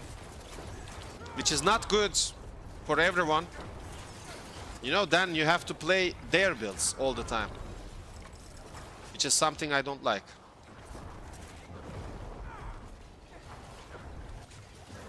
It's biased. There is a lot of bias going on. It's not fair. But it is what it is. It's too chaotic, like this season now. It's too chaotic, you know, season of chaos.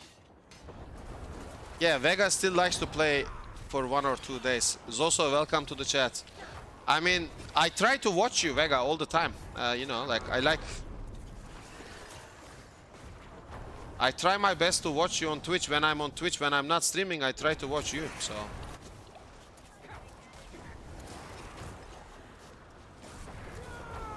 It's just like, it's this is like, look, this is the seasonal mechanic. We just farm this, farm that, find this, find that, bro. Like, I think this game needs to be more like Dark Souls. Not like the PoE isometric, but I honestly think they should bring a new type of Diablo game, like World of Diablo. We should have third-person view, over the shoulder, and we should play like Dark Souls, but with Diablo universe. And this dungeon is bugged now because there is a monster here. Look at the minimap.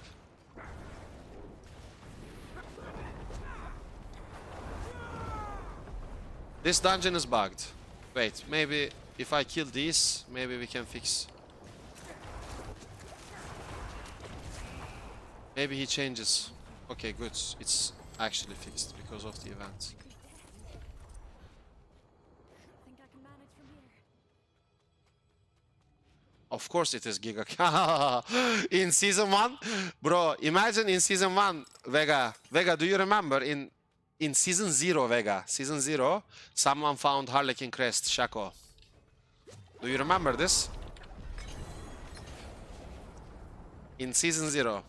Someone actually found a Shaco in season 0. They sold it for 40,000 account, then Blizzard banned both of them, the buyer and the seller. Yo, Philip is saying D5 what color is the Helltide this season? Kinda green, I would say, with this chaos, Philip. Kinda greenish. I'll keep my forge hot. Return soon.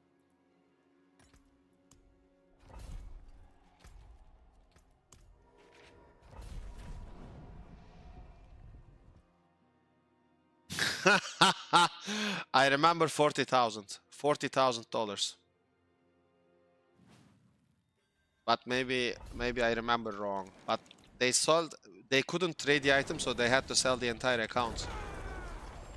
And then everyone got banned because it's against terms of service.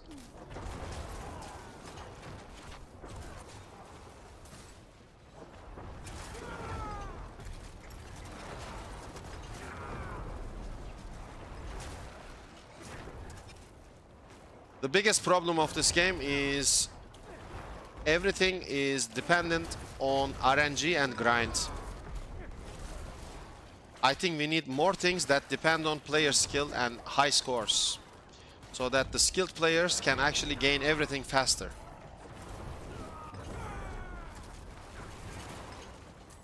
That would be awesome.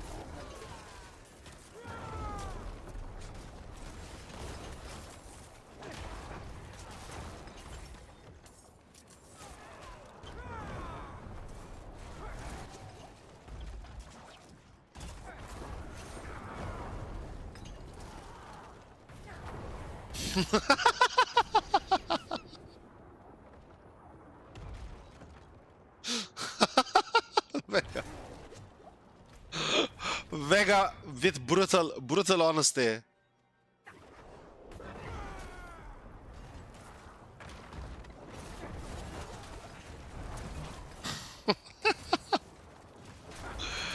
Ay, ay, ay. I also do not like the Discord channel thingy, Sanctuary sit down or whatever. Like, why don't you just stream it on Twitch? And like, why do I have to watch some other guy?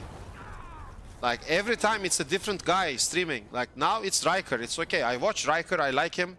But next time it's gonna be someone else streaming. Like, why do I have to watch? You can actually, like, Blizzard has their own Twitch channel. Like, why don't they stream it? The Sanctuary sit down, you know, like that's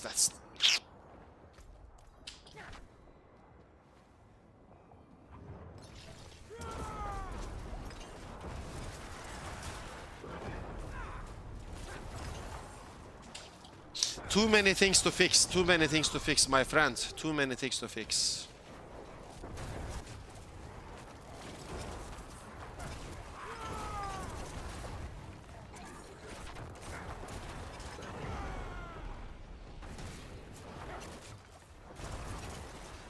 I don't know. I think they should have made this game like Dark Souls, you know, over the shoulder, third person, relies on reflex, dodge, sword fight. Vega, I need you to Google this game. Blood of the Dawn Walker. Vega, you need to play. I play this, you play as well. We play this game together, but it's single player, but mwah. Insane game. Check this for me, please. You're gonna love this game, Vega. You're gonna love this game.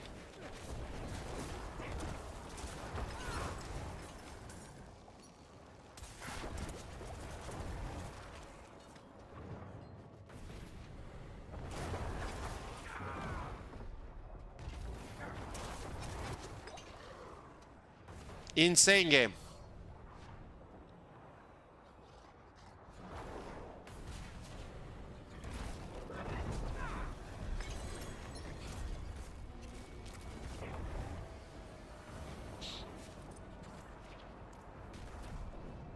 Okay.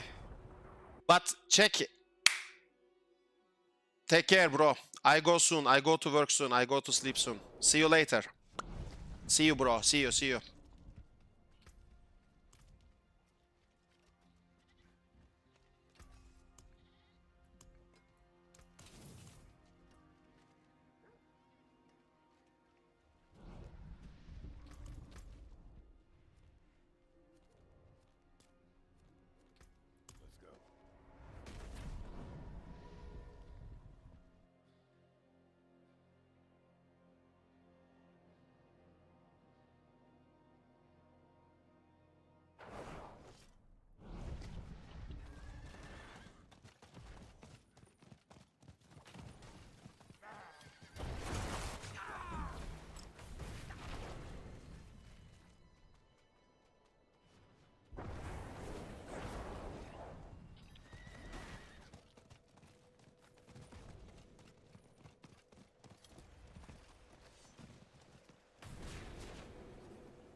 Penguin! Yo, yo, yo. What's up, bro? How are you doing? Taoist Penguin in the house. Big Blaster. How is everything?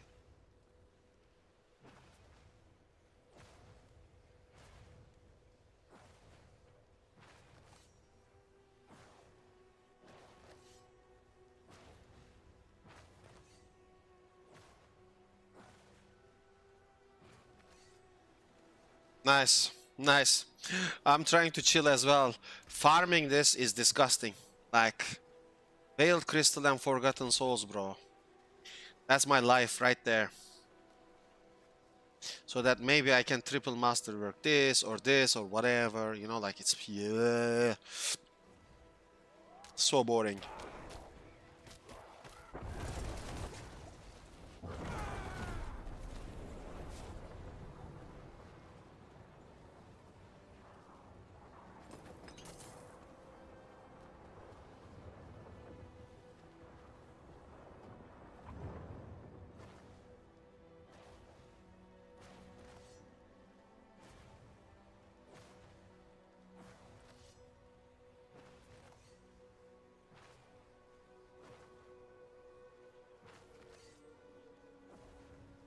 Got Air of Perdition this morning. Gonna see. Yeah, you're gonna get a truckload of damage from that. Except if you play Bone Spirit, like this Bone Splinter build, then you have to play like multiple Chaos Armors. You have to play 4 Chaos Armors if you play Bone Splinter's Spirit. But anything else, Air of Perdition with Shroud is just the perfect combination, I feel like.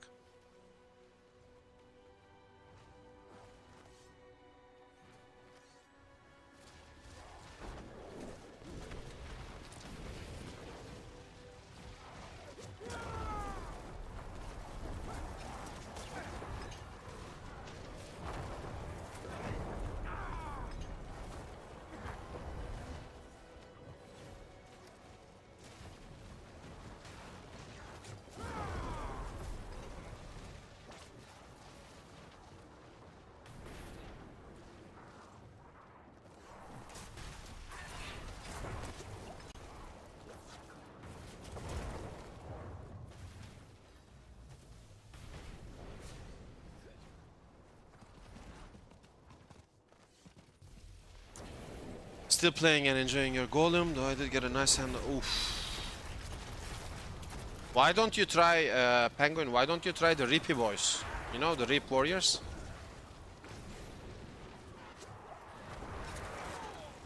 Do you want something that's not mainstream? Or is it just because you just don't like it? Because Reap Warriors is kinda uncomfortable to play. You know, it doesn't feel good to play. It's too buggy.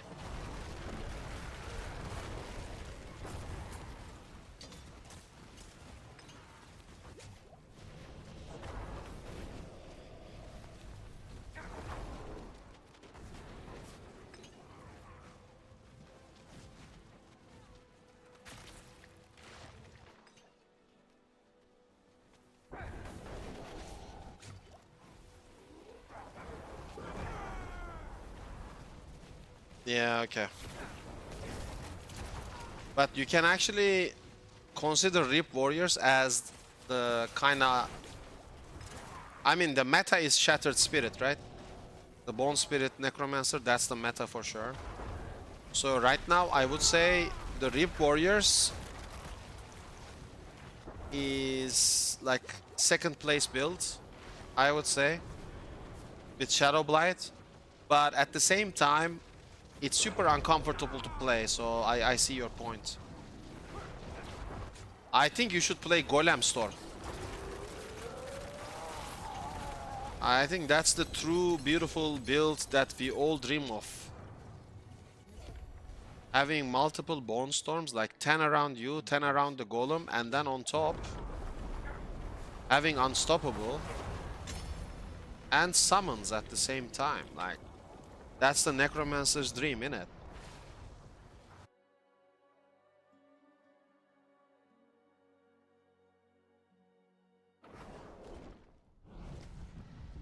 You need a good Lidless Wall that's not legs, yeah. I mean, the problem with this Chaos Armor thingy, I said this many times, but people are gonna be tired of hearing this from me, but I keep complaining about this, I know, but like, bro, why is this shit not tradable?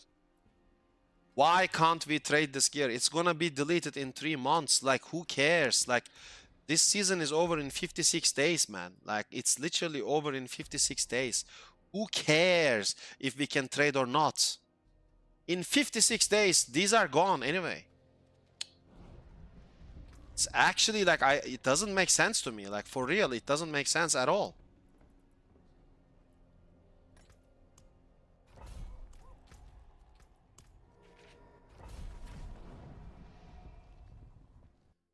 Like, it literally prevents you from playing the builds you want. Optimally, at least. Excuse me. Then add Masterworking and Tempering on top. It actually becomes disgusting.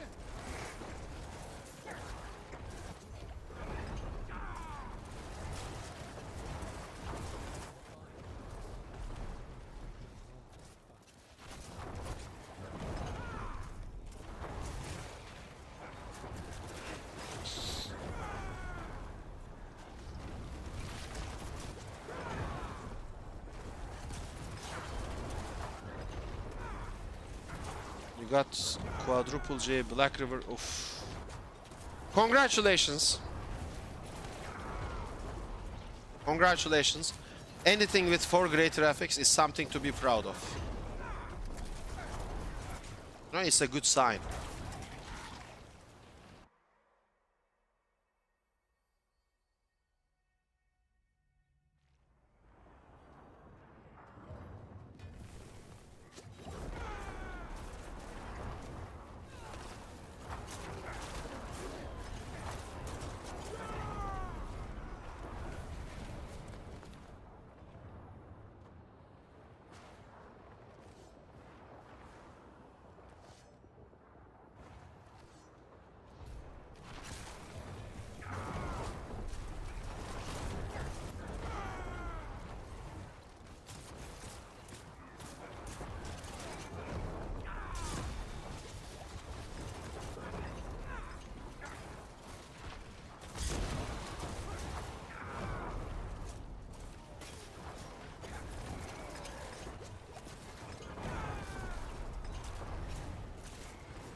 So basically, I'm capped on Opticite.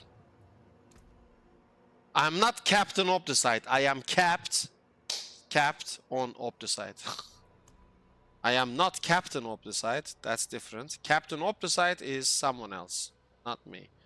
But this is disgusting. Now I cannot see the items because I will see Opticite on the ground all the time.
I think we bugged it. Yep, it's bugged.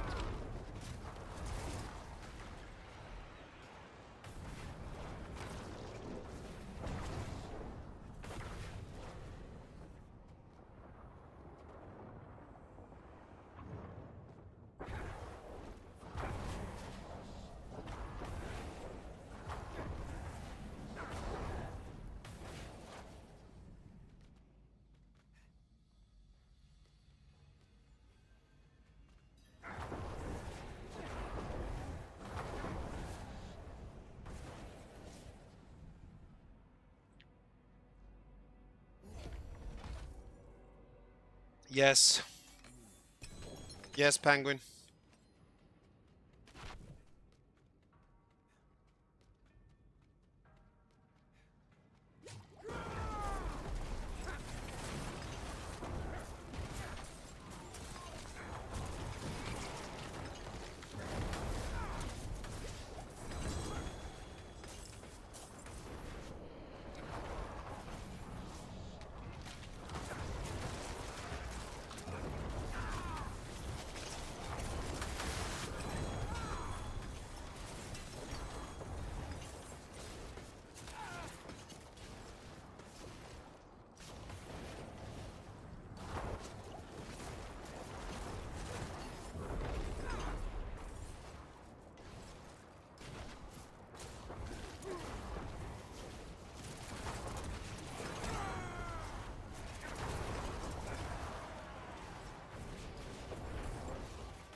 Let's try 123 again.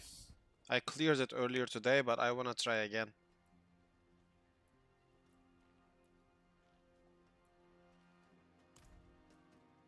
Greetings. How shall I guide my hammer?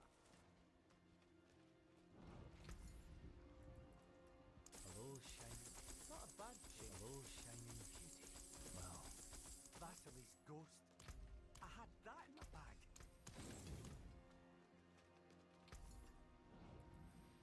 Hello, hello, shining. Well, hello, shining. Well, there's something special. Yeah, have a wee gamble. Hello, shining. Too bad. All finished, are you?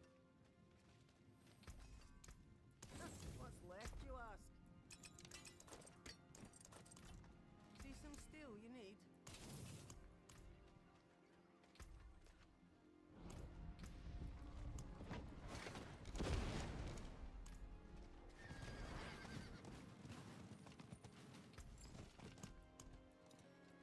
Fashion this into something exquisite.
Okay.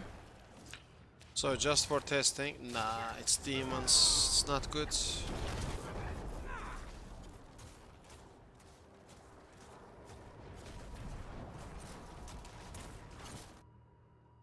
Not good. The succubus will fly away and it's gonna be annoying.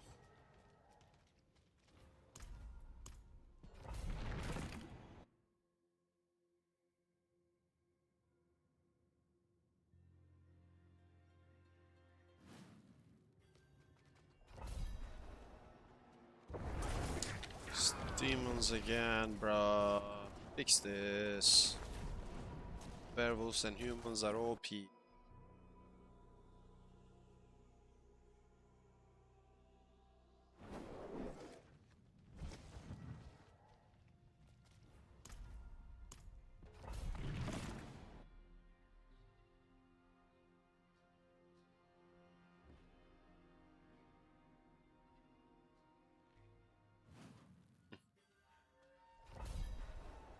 Okay, we will play for fun. Not expecting anything super good, but why not? For the sake of this map, we will play.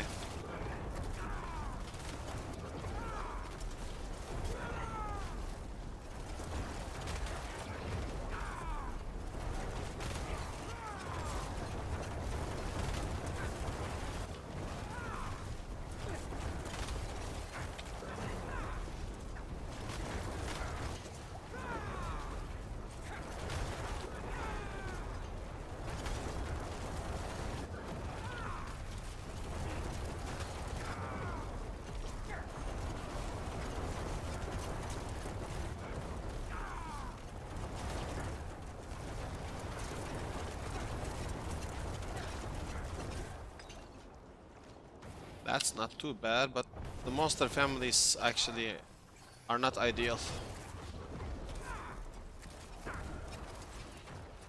We will do our best. Let's see.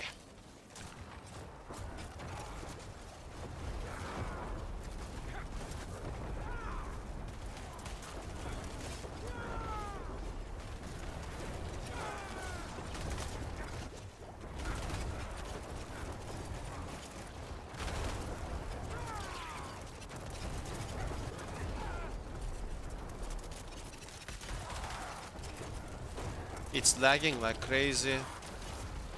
The game is literally unplayable. Yo, what the hell is going on, my man?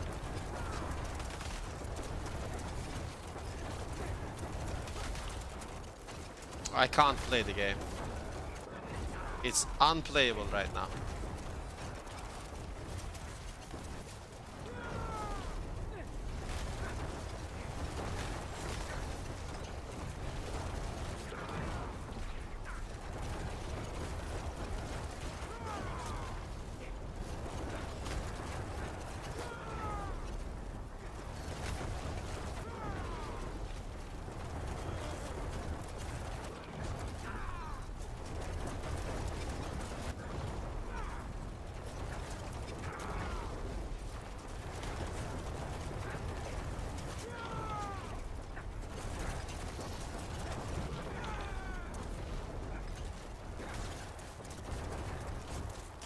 Okay.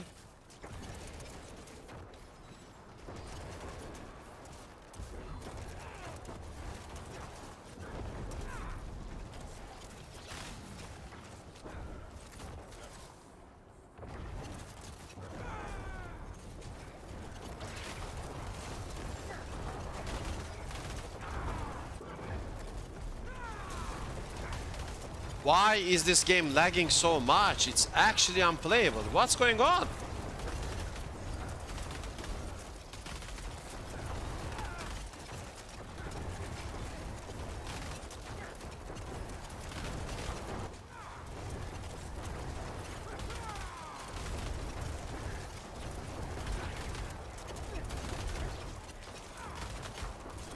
Like, what is going on? It cannot calculate. Is it like a memory thing or like...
Crazy.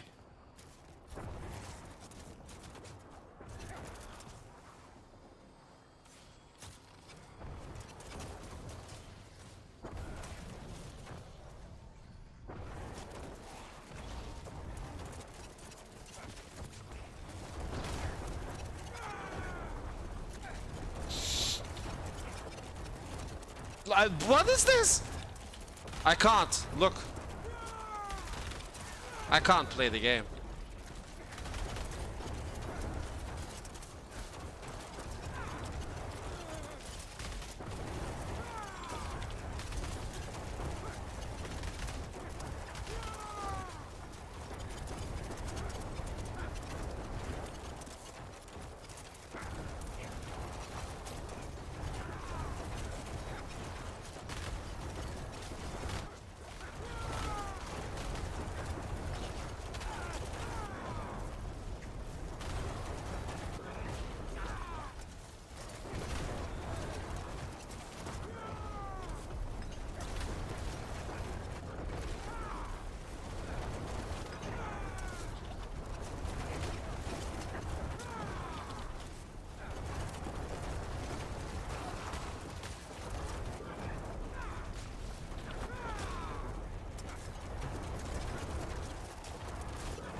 We do not have enough population, I think. But we will try.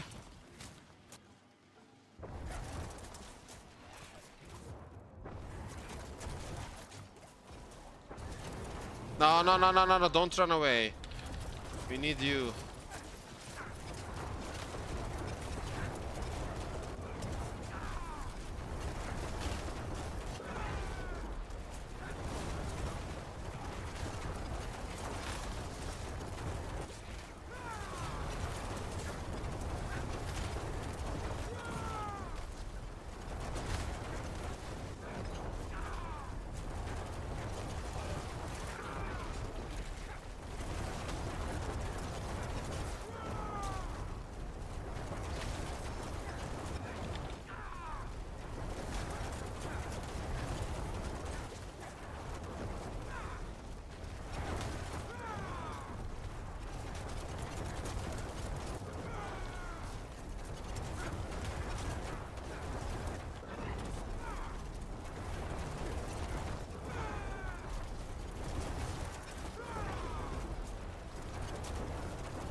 Nice.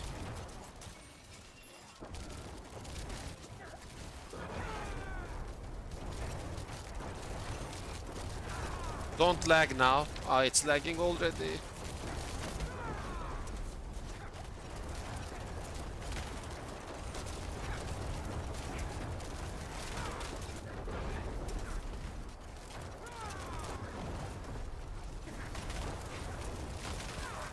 It's lagging so hard, it's crazy.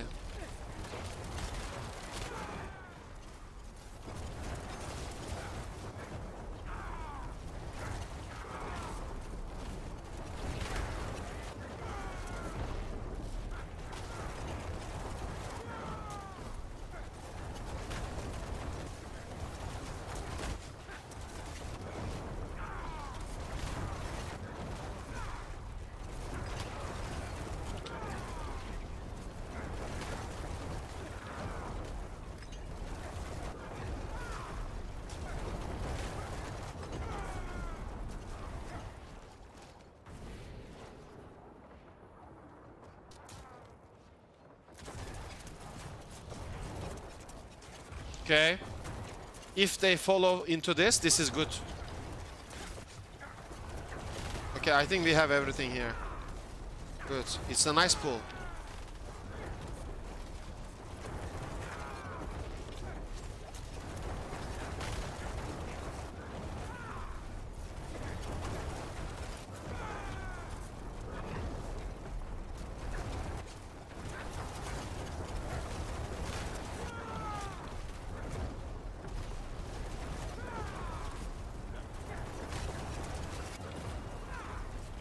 Is it lagging again?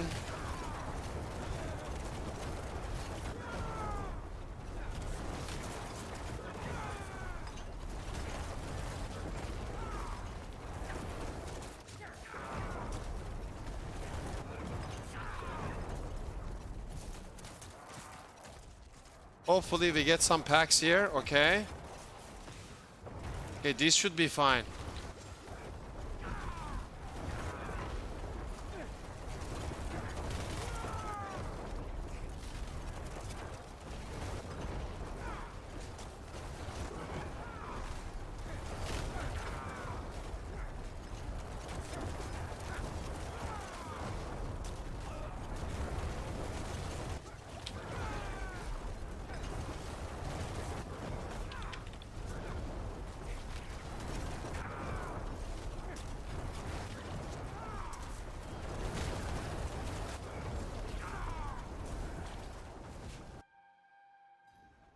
If it's a nice boss, this could be a nice run.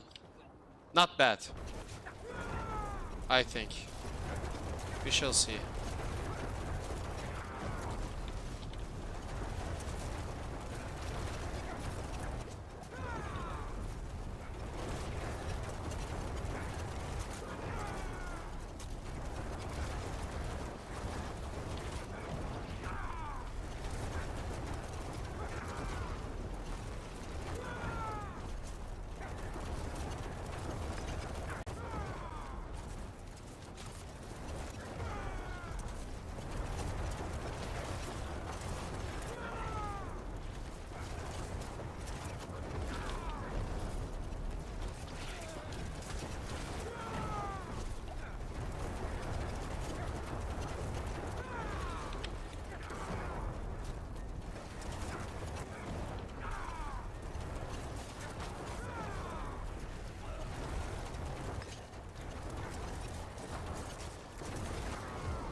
That's GG. We can easily do 124 with this fast clear. And it was not even the ideal monsters, so that's pretty GG, I would say.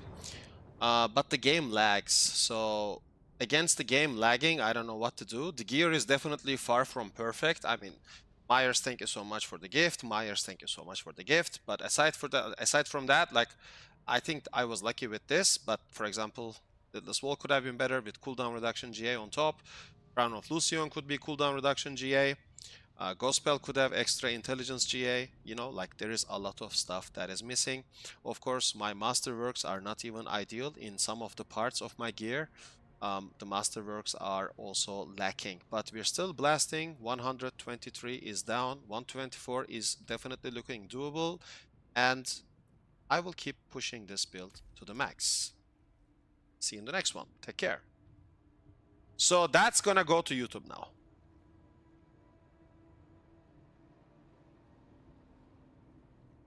I think there's a... Yeah, Philip, we can easily do 124.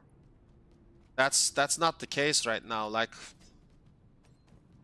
right now it's about optimizing everything. Like, the season is still, like, it has like 56 days to go, Philip. Like, look. 56 days.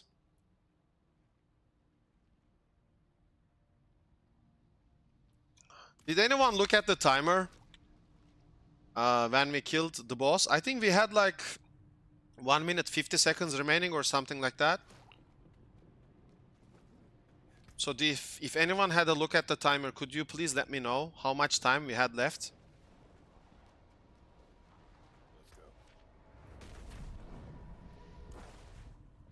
I will check. If nobody looked, I will definitely check.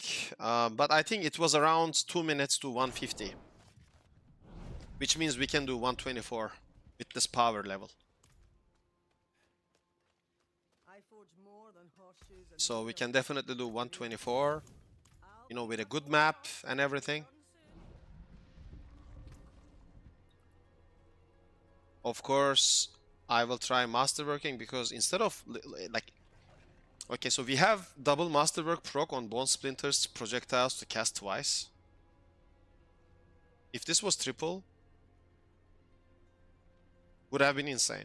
On top, instead of landing one masterwork proc on overpower damage, if we would have actually landed on the intelligence, that would have been even more damage, at least.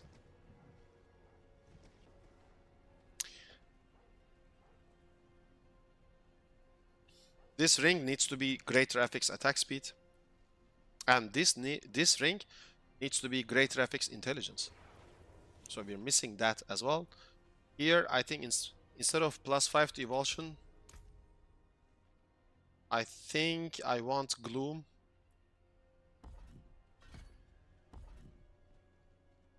Yeah, this is 6x. 6x. This is 8x.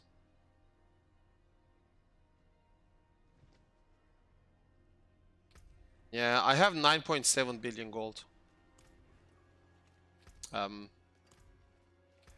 The biggest problem right now is, like, for me, right now, my biggest problem with masterworking is Forgotten Souls and Veiled Crystals. That's just crazy. At least for me. Like, I don't know how people actually farm so much Forgotten Souls and Veiled Crystals. It's like, I cannot comprehend that. I guess I should just spend more time farming and less time pit pushing, I guess. Like, that's the only logical explanation I can think of. I think people just spend a lot of time farming. Yeah. And, you know, they just play to farm, and I think that's what kind of makes them, like, have all of that masterworking and like other materials ready. Like, they just farm, man. They just farm.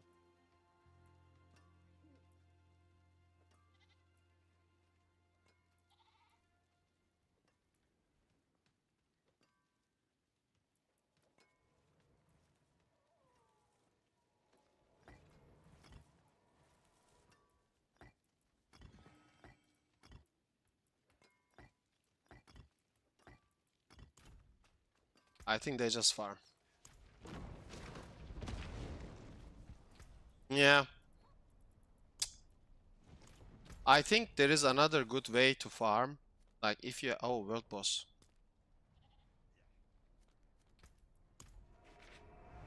If you have the materials for like bosses like Belial, Lord Zir, I think they're a really good source to get like Veiled Crystals and Forgotten Souls as well. I think one Belial kill is like 7 or 8 Forgotten Souls. So like also Lord Zir is also a lot of Forgotten Souls. So like having Lord Zir and Belial mats is, I think, like another type of solution because, you know, they also drop gear. So, you know, you can just salvage the gear and basically gets Forgotten Souls that way as well. And the boss himself drops Forgotten Souls. I mean, Veiled Crystals. The boss himself drops Forgotten Souls and Veiled Crystals as well. And then you basically salvage the gear, and once you salvage the gear, you also get a lot of Veiled Crystals, which is the biggest problem right now for me. Like Veiled Crystal, Forgotten Souls, like I have no idea how people can have like 90,000, 100,000 of that. You use all bartering on mats. Okay, so I have 2.6. If I get the salvage cash from the bartering, one salvage cash is gonna give me like 7 Forgotten Souls. I mean, I can try after this to see. But what I'm trying to say is, how can they actually think that this is balanced? I am Optusite capped. Yo, Pyro, gute Nacht, mein Freund. Gute Nacht. Wie geht's? So, like, I am Optusite capped, but I am barely skating by on Veiled Crystals and Forgotten Souls. Like, that doesn't make sense. At all.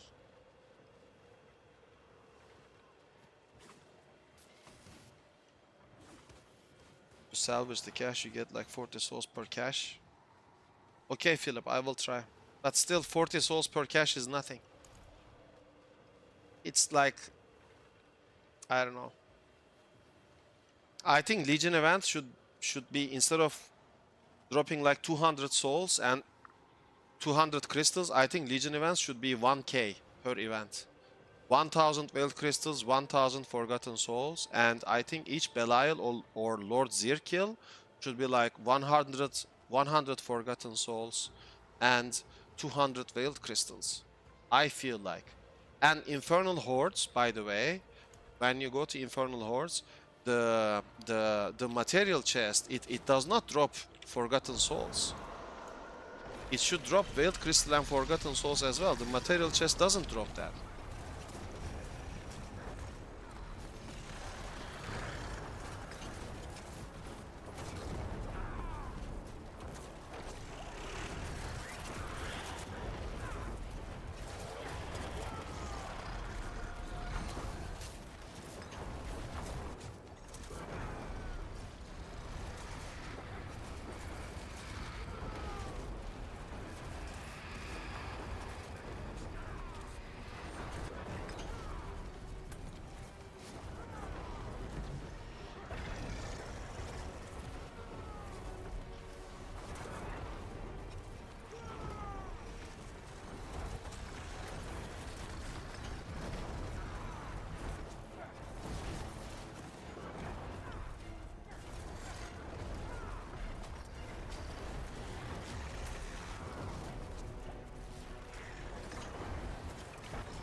Yes, Philip, you can.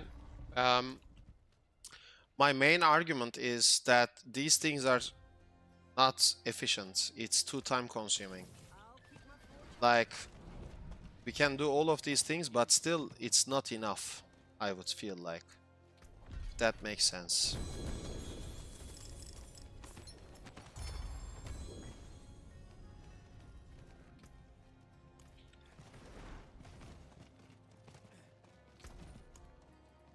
I think I'm gonna create a new Necromancer and make like a completely different speedrun character, by the way.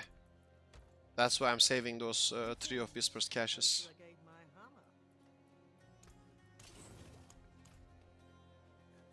So let's have a look at the bartering. Like, I know what you're saying, and thank you for trying to help. I truly appreciate that.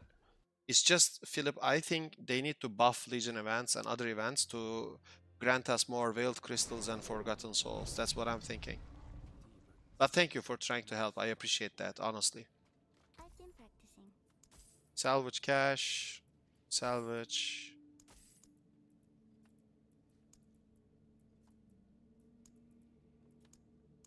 Salvage. Salvage. Salvage. Did I Salvage. Salvage.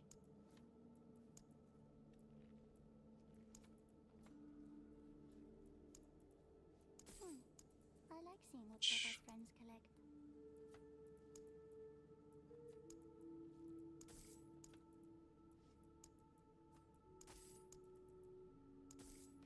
Okay, so we have salvage. 1 masterwork cache.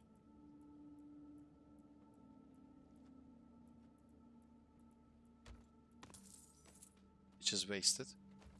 Okay, I wanna have a look. Okay, Veiled Crystal 4244. Forgotten Souls 1362. 244 Veiled Crystals 362. Forgotten Souls.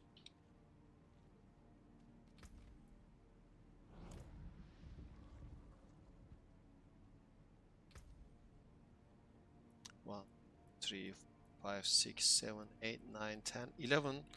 Salvage.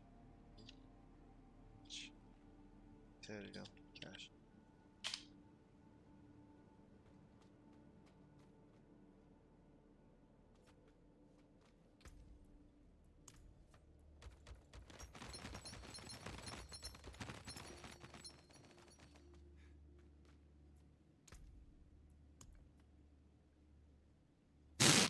Ha ha ha! Ah, Cakes life for 11 cash. The new results are horrible.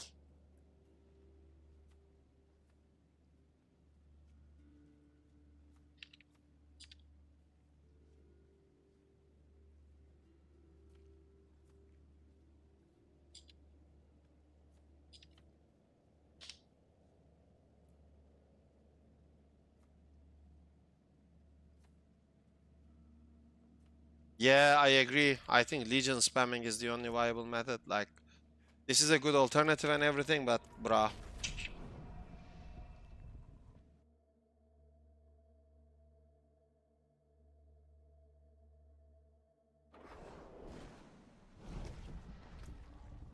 Also Whispers. I think the Whispers are pretty good as well.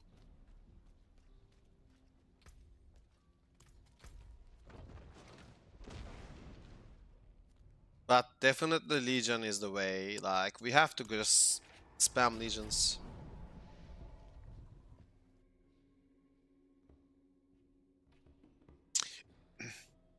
Pyro, das ist keine gut. Das ist keine gut.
What about Helltides?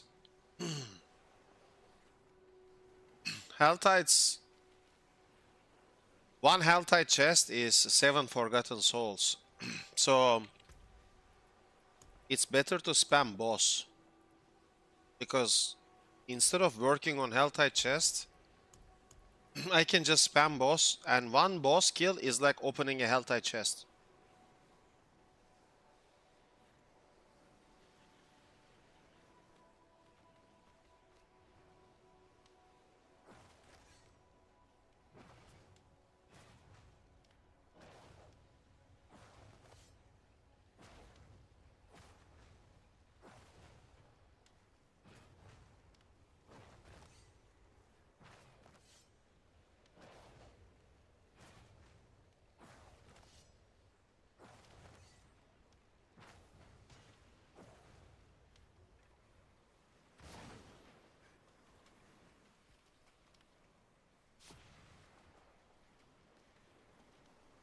It's all good, mein Freund. Alles gut.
So I will show you bosses. I think it's the best way after Legion to farm Veiled Crystals and Forgotten Souls, because like let me show you real fast.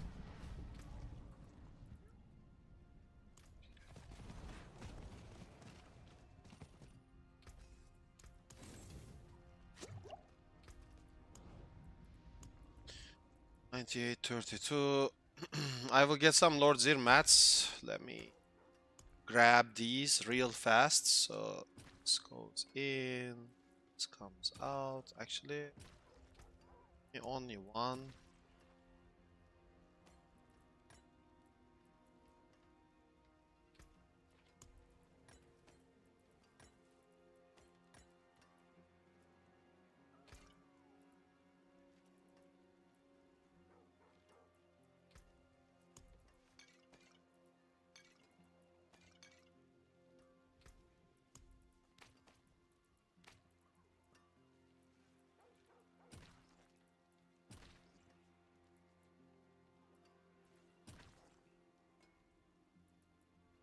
So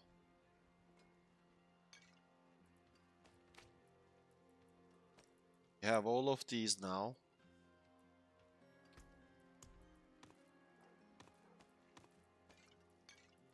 Nice. Okay. These are all kinda resets.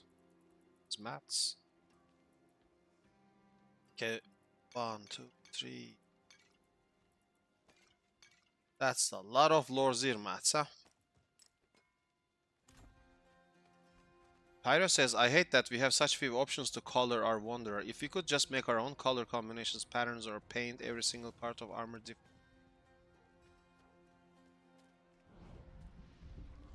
I understand what you mean. I think the color spectrum should be bigger.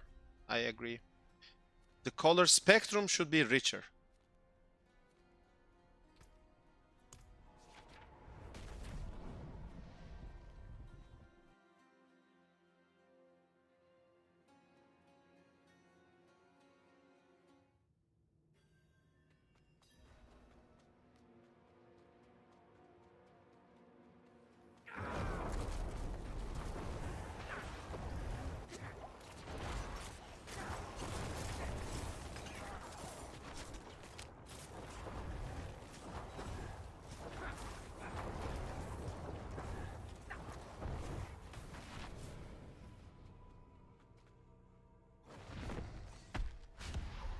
Okay.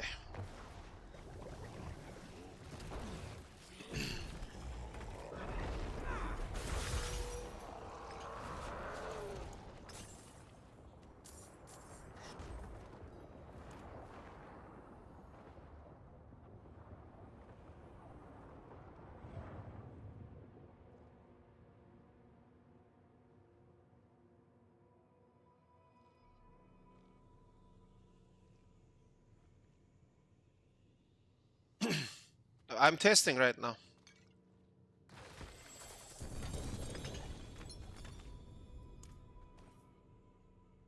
Oof.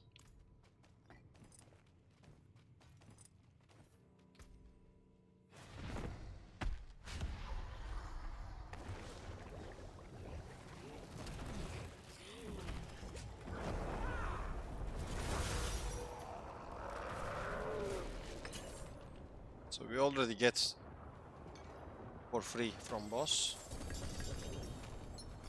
Yeah, that's actually decent. Because we're gonna salvage these as well.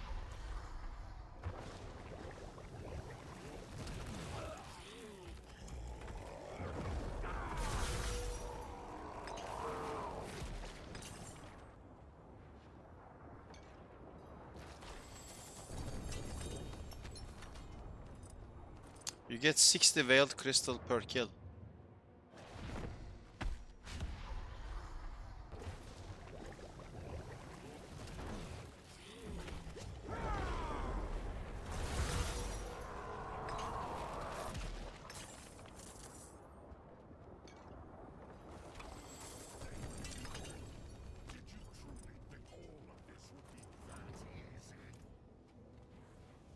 And you get bonus Belial.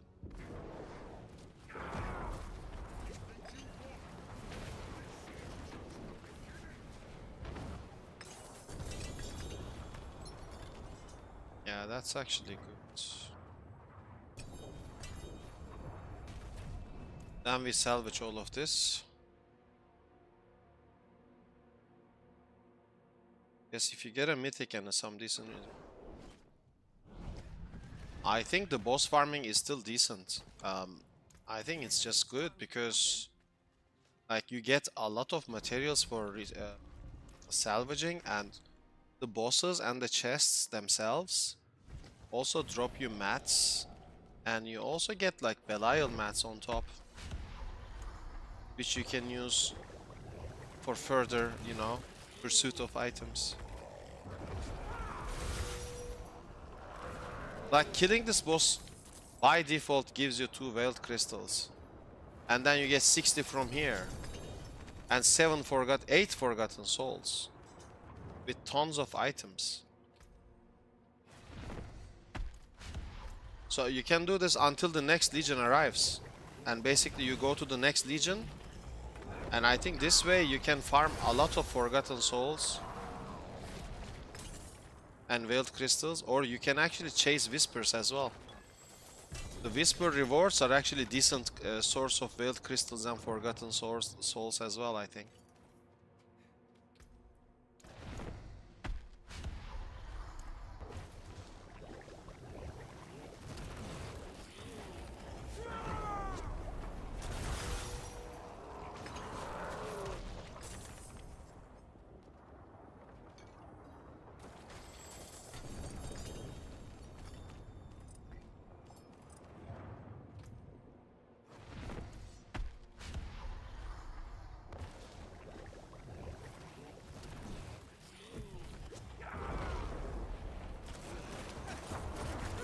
I mean, you get boss materials from Infernal Hordes, you get from Hell Tides, you get from like a lot of different places, because at the end of the day, you're gonna farm Nightmare Dungeons for the Chaos Rifts as well, right? Because you wanna find Chaos Armor.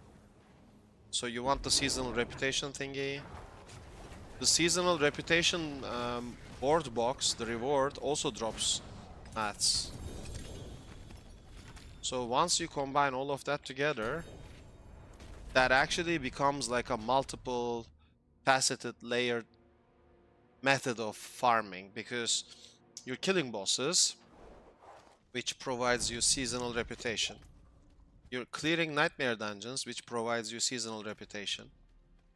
You're getting the seasonal reputation board rewards, which provides you chaos armor. And all of those combined is actually giving you more and more veiled crystals and forgotten souls. So let's have a look for now. Like when I kill the boss, if it's a quest, I get extra. So right now, we did not get the seasonal reputation from the boss when we killed him.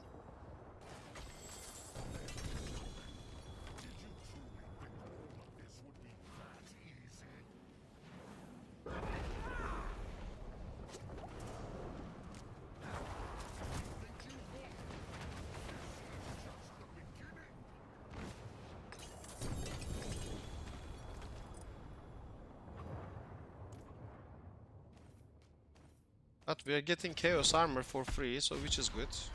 Like I'm actually, maybe they improved the chaos armor thing, yeah.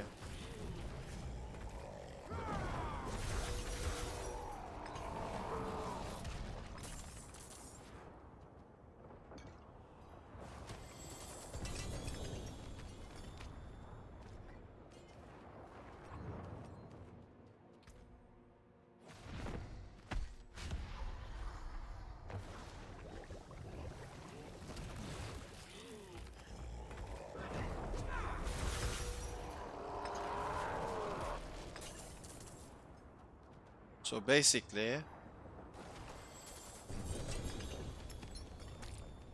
I don't know how many times we killed the boss, but we went to town like at least 3 times. And we already have 1k. 1k veiled crystals, and how many forgotten souls we farmed? Like 100 forgotten souls and 1k veiled crystals.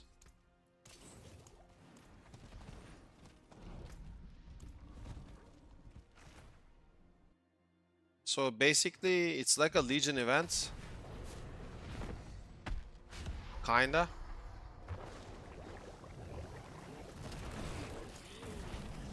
Like, the faster you kill the boss, it's better, of course. This also gives you mercenary reputation. You know, the Subo and Rahir are also getting reputation. So you can use this for bartering. How? Wow, I'm getting a lot of chaos armor now. What the hell? Did they buff chaos armor drops or something? This is not normal. I'm getting a lot of chaos armor.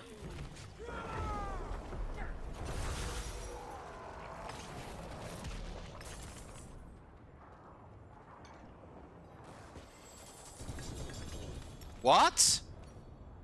Yo! Imagine! Imagine Spirit Wave. Blood Spirit.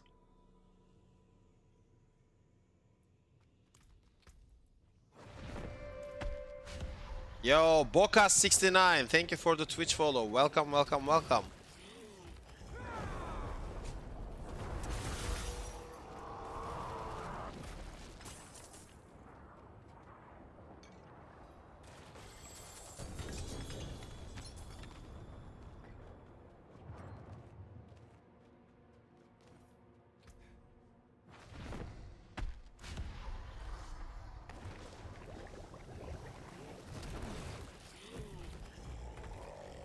Yeah, layer bosses aren't meant for chaos farming. You're absolutely correct. This is what I'm also thinking. Like, then that's why I'm surprised. Like, that's why I'm surprised, because they're not supposed to be like a chaos armor source. But look at the amount I'm getting. Like, do you think this is normal that I get like a chaos armor every 3 runs or something? Like, am I just super lucky? Is it it? Is that it?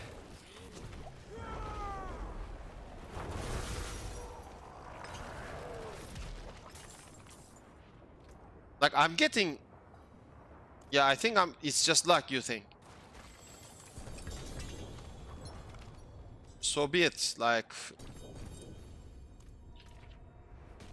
Yeah, I think it's just luck as well, but it's actually crazy, like, because... In the previous turn, I also got like 2. So I'm always getting like 2 or 3 or something. Like, that's actually like suspicious, you know? So in 8 minutes, there is another Legion. So basically, I think this is the meta for farming the materials, you know? You know what, I'm not gonna keep this. That build is dead.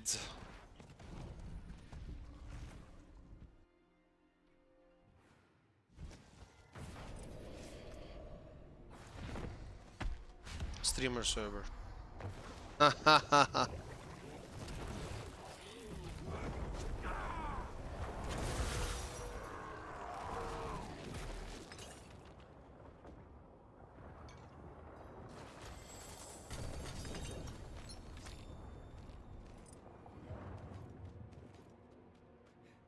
In 8 minutes, there is another. What is the best way to farm chaos armor? I would say reputation farming. You play nightmare dungeons and you look for chaos rifts. These ones. This one with chaos rift, for example. These chaos rifts, once you open them, they give you seasonal reputation. And once you get seasonal reputation, you go to the reputation board and get the reputation cash.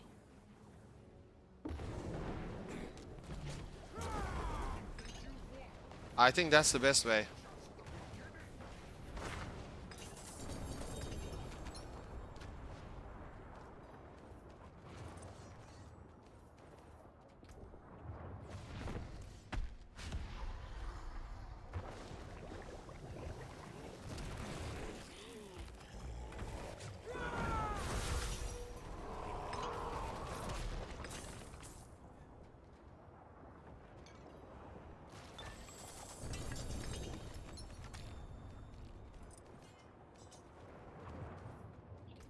Okay, let's go. For example, Penguin, I think, like, so Zero drops a lot of chaos armor if SKULM. Hopefully the ones I want. So, for example, Penguin, what I do is, you know, I do the content and I just go to ELS now. And basically I just check the reputation board, and if I have like 3 or 4 caches, you know, waiting for me, I just pick them up and just open them. Because they also contain mats. Like for example, let's look how many we farmed. So we have 2 waiting. But I can easily make it 3. Now it's 3. Boom. So let's open them. We got boots.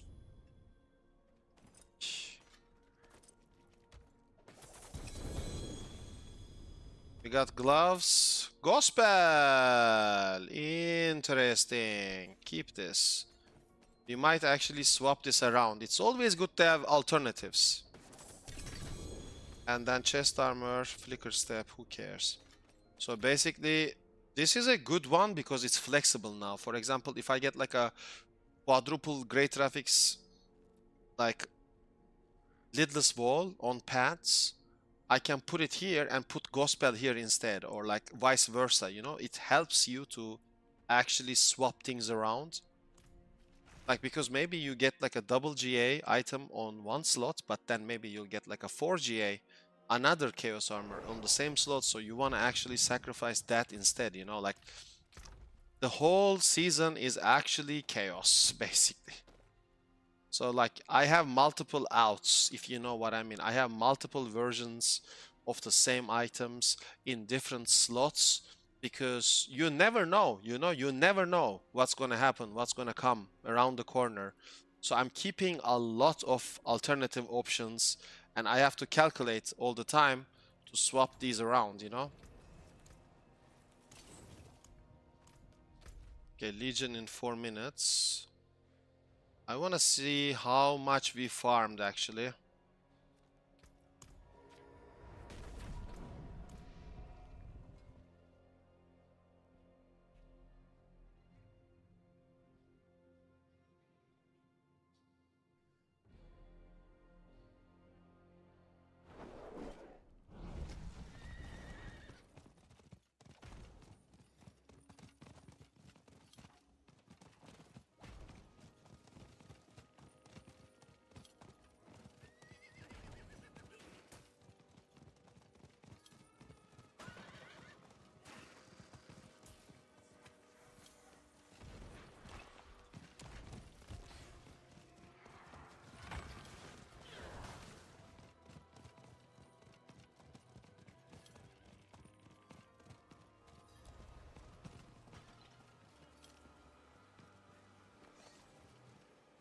So let's have a look. 1993 and 8.1k. This is nothing. This can actually be dropped to 0. I can drop this to 0 in 2 minutes.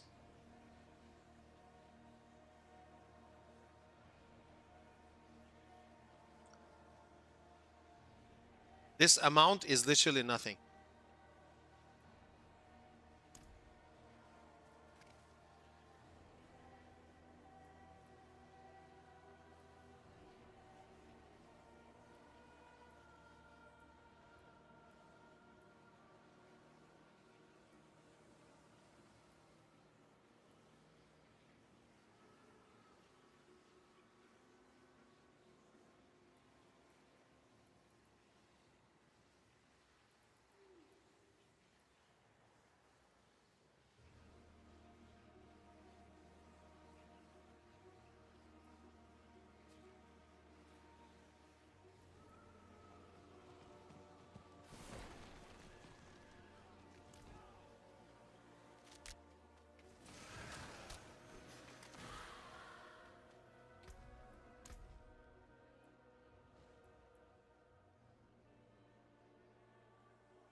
You lost so much CDR going, yeah.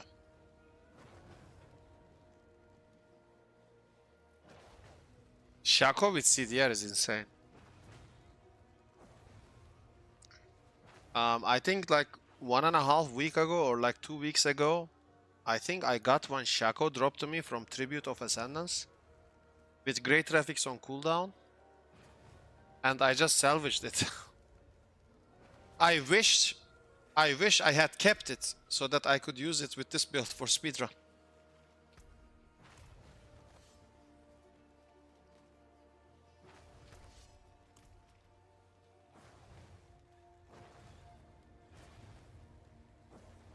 Yeah, Tribute of Ascendance is the meta for this season.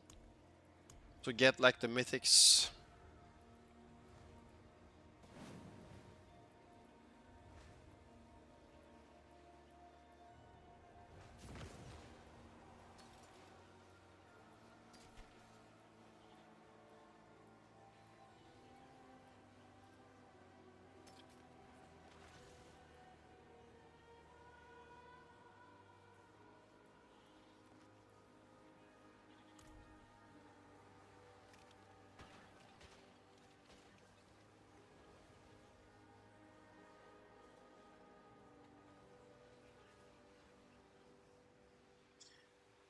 Daniel, my man, SKULM, bro, I see running, just one triple crit CDR and essence restoration tempers plus improved, I don't know what, sweat and spirit, no. It's, I will check, I think it's the crit version if you're talking about, like, this upgrade of enhanced bone spirit. The cooldown is reduced by 7 seconds. For example, my cooldown is 7.23, but I can spam it pretty comfortably due to having rapid ossification ranks. So like, your bone spirit has to always crit though, that's the trick. Like for example, when I have bone storm up, my crit chance is only 77, but now it's 57. So basically you need more crit chance a little bit, like you need crit chance on temper and a little bit on the offhand as well. So you get 100 crit chance on bone spirit. So it always takes away 7 seconds because it's always gonna crit. It will take away 7 seconds and then your ossified essence by default without having rapid ossification. Without having rapid ossification on your ring, you can still drop that cooldown to 0. Because it always crits and it procs enhanced bone spirit all the time. Because of 100% crit chance. That's the crit version, but you need to use Fist of Fate with that. So Philip says he's been watching Rob. Got viewers forming Chaos Nightmare Dungeons. They invite him and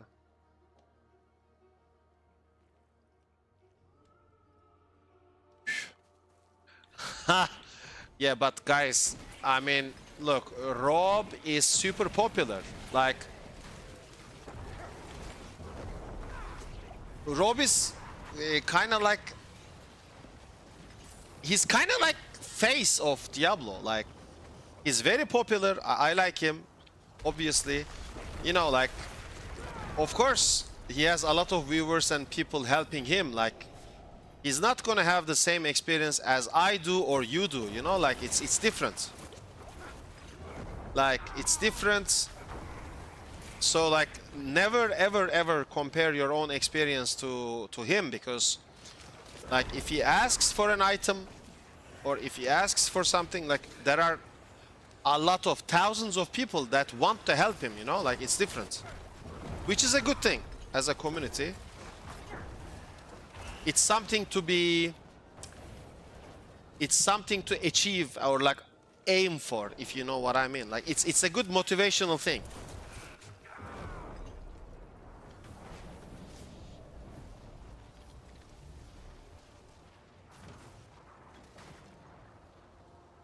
Streamer privilege? I mean, yeah, kind of. But you can also say, for example, Myers gifted me this. He's a friend. He's not a fan. He's a friend, but he gave me this item and this item as well. Like, but he's a friend. But someone can think, oh, SKULM has a streamer privilege because his friend gave it to him. Like, but in reality, he's just a really good friend, and he wanted to give it to me. But people can think this is a streamer privilege.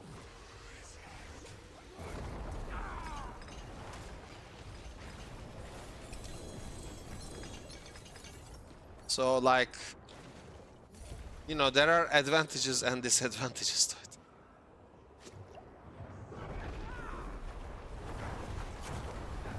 By the way, the reason why they want to use the crit version is because of two things.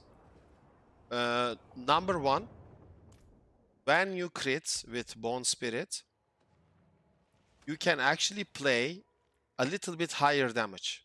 Your Bone Spirit can actually deal more damage when it crits. It also procs the multiplier for Compound Fracture. So the 100% crit chance is really good for keeping this active all times. Yeah, one-shotting everything with Golem is the best feeling, I agree. So that's one thing. So another thing is your Bone Spirit deals a little bit more damage compared to the raw cooldown version. And finally, you get to play Fist of Fate, which can actually provide a lot of damage. Like, it's 1% to 360%. So mathematically, you take the middle of it, it's 180x damage gain, supposedly. You can get lucky, you can get unlucky, but normally it should average out, you know?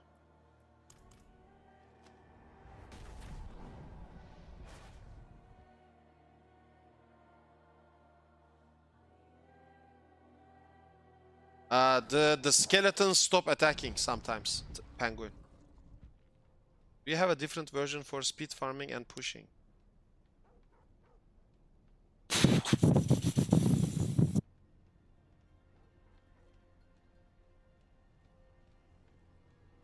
Nothing about mages. I did play at the beginning of the season. The speedrun version I would play, ideally, the speedrun version I would play would have Harlequin's Crest. I think Rob's version with the cooldowns, so Rob's version is, it doesn't have damage, but you can infinitely spam Bone Spirit and just teleport with Ja, because he uses cooldown reduction Harlequin Crest Shaco. But he just has infinite Bone Spirit spam, so I think that version is pretty good for speed farming. Because you just literally just hold, like, let's have a look. Let's have a look at my version. This is kind of like a pit push version. I just changed Moni Ja for teleport. It's literally like the same as the pit push version, but let's see. Like, this is a pit 100. This is what I have is not the best speedrun version, but it gets the job done. Okay, so we start. Like, as long as I hit targets, it's fine. But I cannot shoot Bone Spirit into the air. If I do that, I have to spam Decrep Fire for proccing Rapid Ossification. If you do not know what I'm talking about, you have to go back and watch my guides. You can proc Rapid Ossification by spamming Decrep Fire. There is a bug in this game since Season 4. And that helps resetting the cooldown of Bone Spirit. But this is very bad for your hands. You have to keep pressing this, like I do. It's like driving a Formula 1 car. It feels very fast, but it's painful to drive.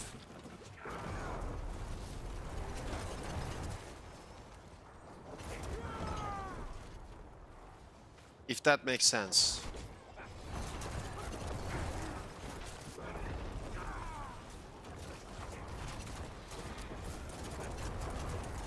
So Rob's version is just click, right click and win. For example, I have to do this to activate it without hitting monsters. The game will try to load at one point, hopefully.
So that was like a speed run, yeah?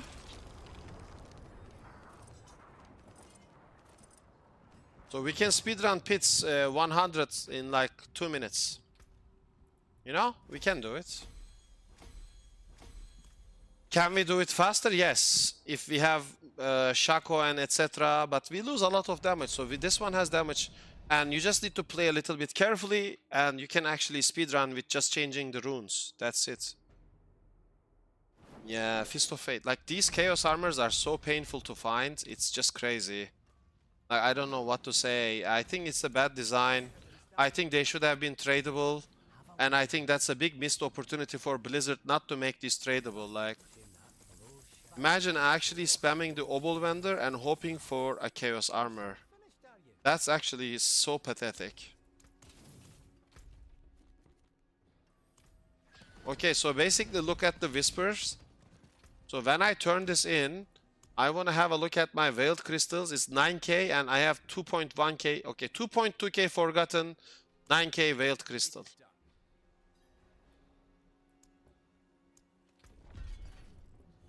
$9k Veiled Crystal, 2.2k Forgotten Souls.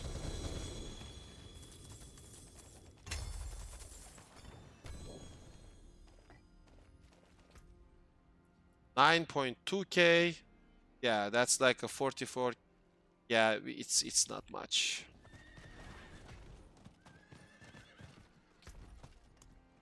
It is not much, my friends.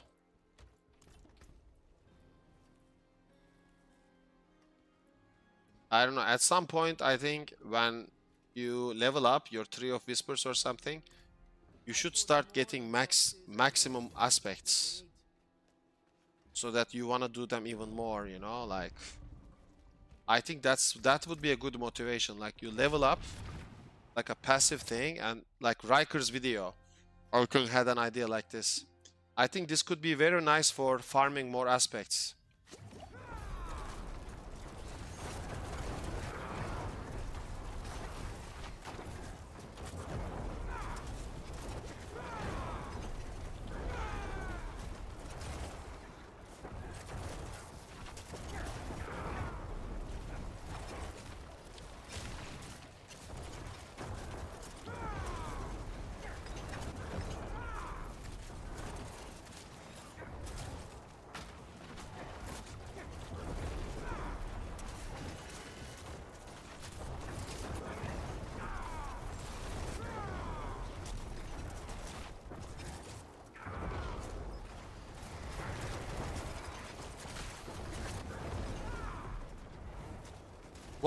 What is going on? What?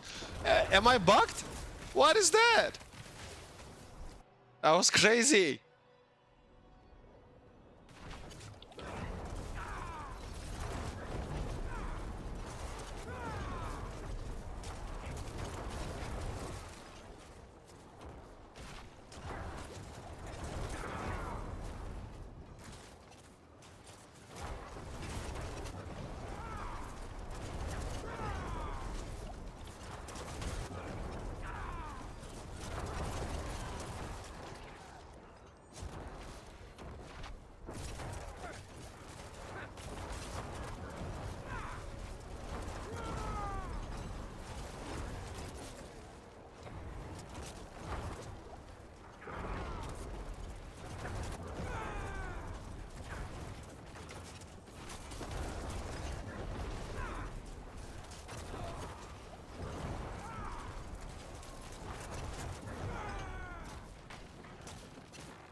Oh!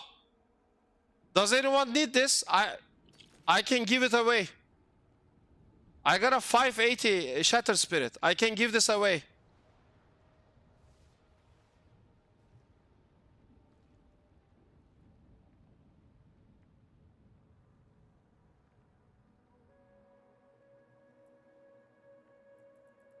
I can give this away if someone needs.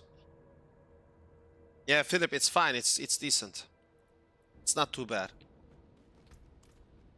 It can be faster, but does anyone need this Shattered Spirit aspect? If you need it, I can actually give it to you guys.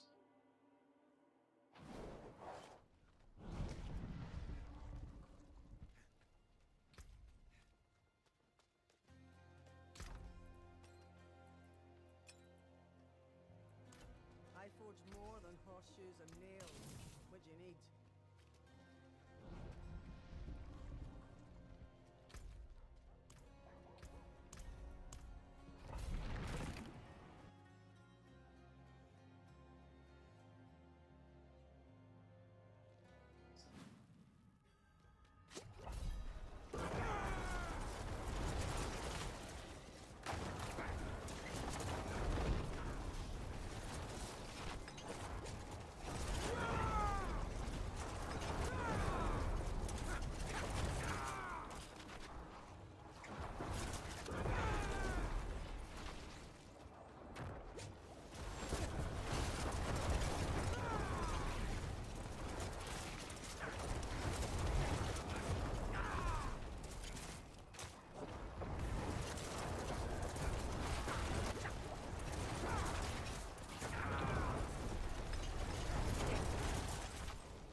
That CC sucks.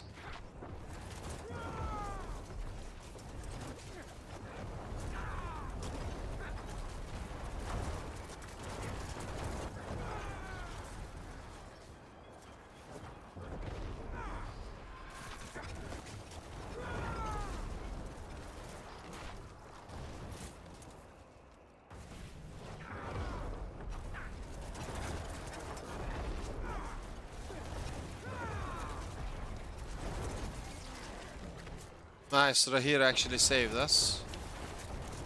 Thank God for that. What a bad map, bro.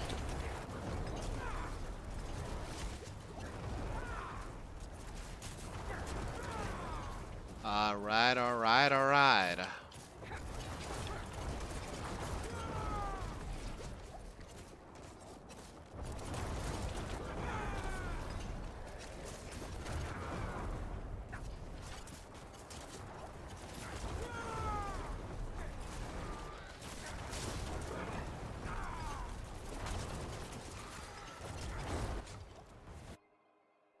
Yeah, it sucks actually, true.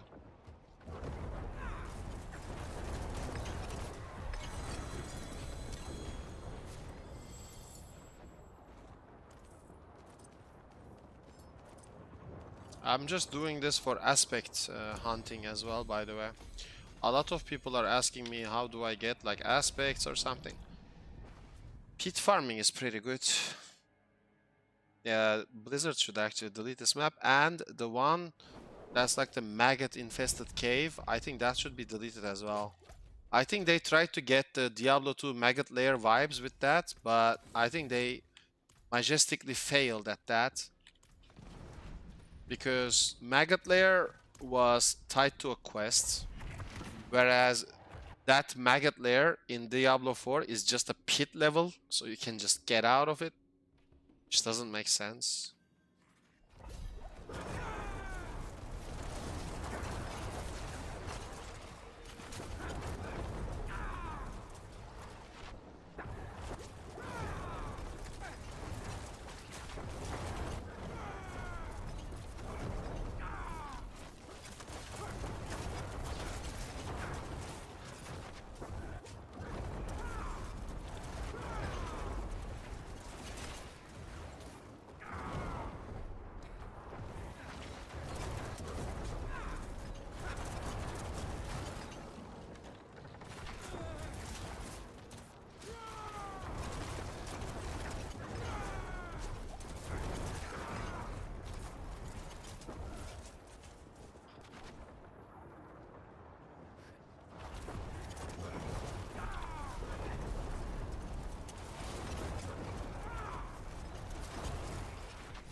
Yeah, you get the Sorkin D2, yeah.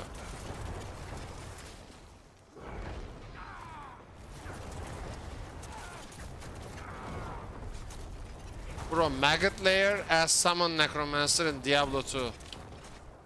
Tell me something that's even more terrifying.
So basically we clear around 2.5 minutes.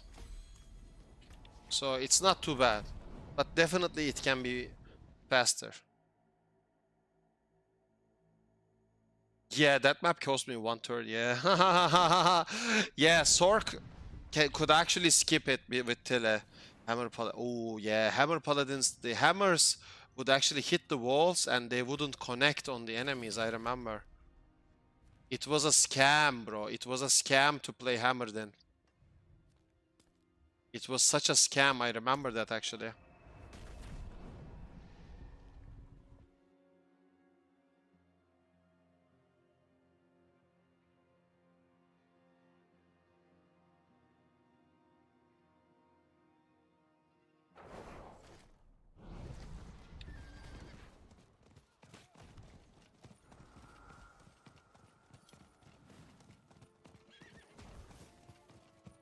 Oh, I think Legion events should be like 1k Veiled Crystals and 1k Forgotten Souls. I think that's only fair, considering Masterworking sucks in this game.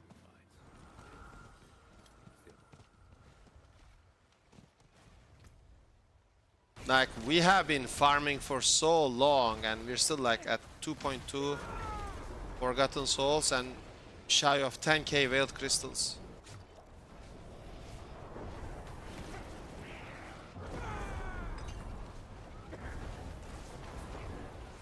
And I saw people sitting at 50,000 Forgotten Souls.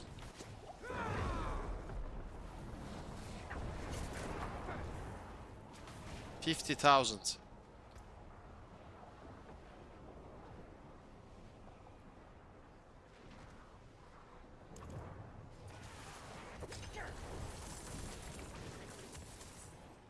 Bro, like right now, Philip, Diablo 2 is about mosaic sin, bro. Like, You just play Mosaic Assassin.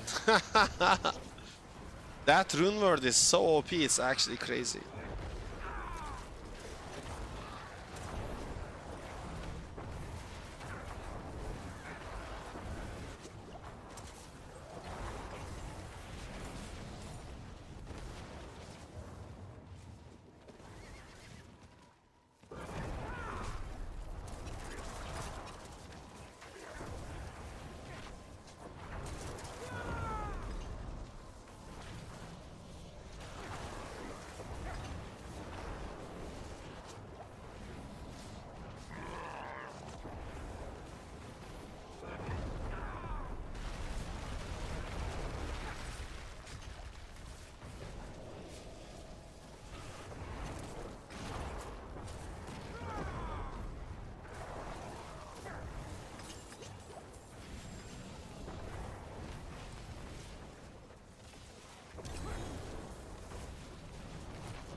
Yeah, gold is also disgusting.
Yeah, Legion event is the way.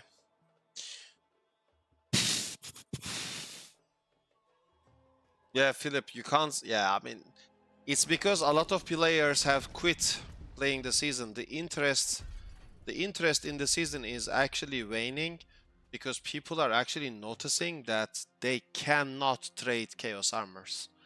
And people just CBA, bro. They just don't want to play because finding these right Chaos Armors for the right slots, etc., then masterworking them, blah, blah, blah, blah, blah. It's boring, bro.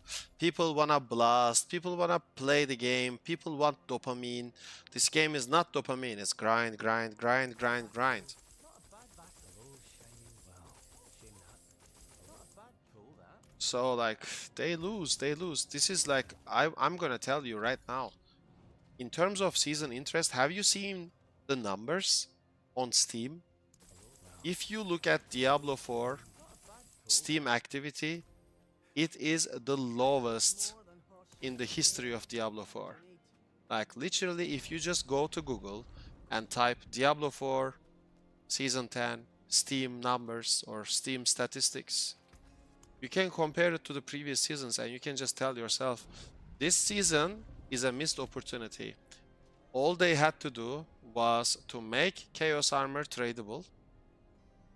Once they made Chaos Armor tradable, the next step they would have made was to improve masterworking and tempering. Instead of Season 11, they should have did that in Season 10. People would be enjoying this season so much if they would have just do those two changes. It would be awesome for people.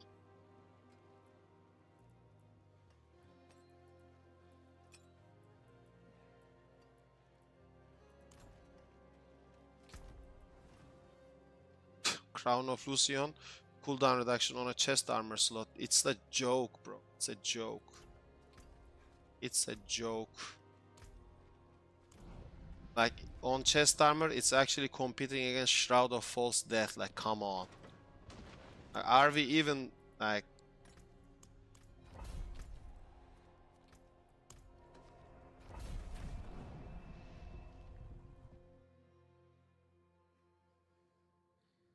I'm also gonna release the 123 pit 1 to 123 clear. I will just highlight it on Twitch and I will upload it to YouTube.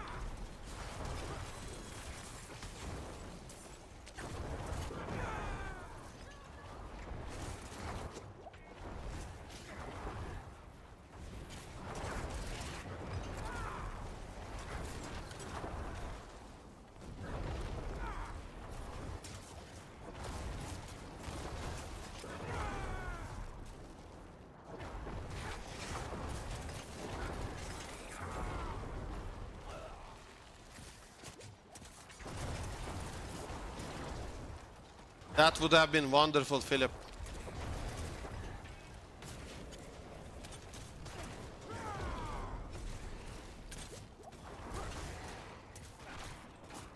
That would have been wonderful.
Opticite. Legendary Chaos Rift. Reward Opticite. Yes. At least I should craft like something with Opticite if I have excess of it. Like, bro. I can't even do that.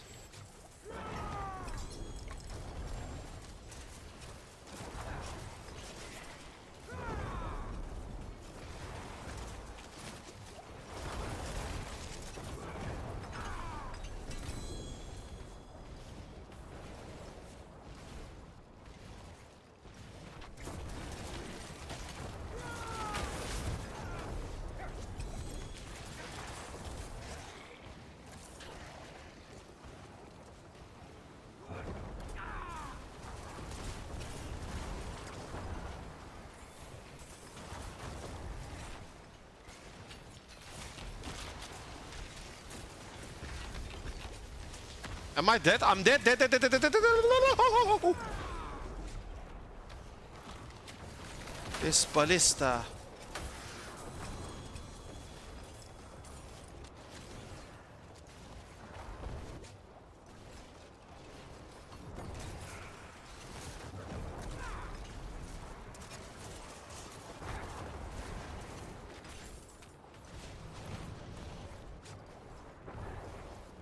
This is my amulet.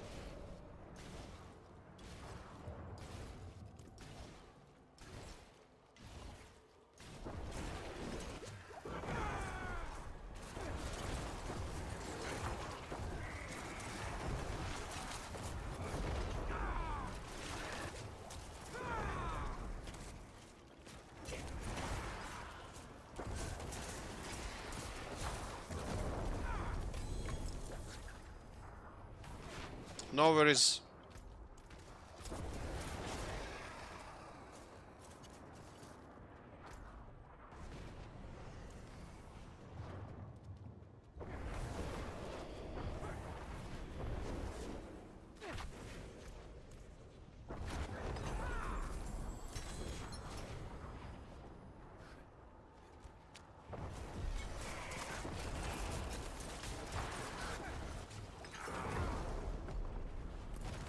Alrighty.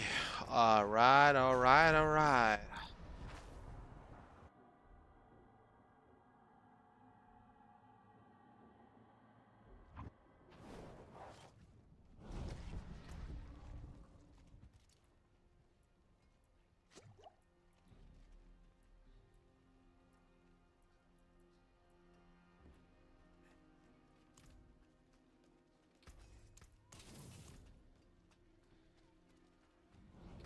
Alright. My friends, thank you so much for tuning into the stream and watching, subscribing, helping the channel in any way you can.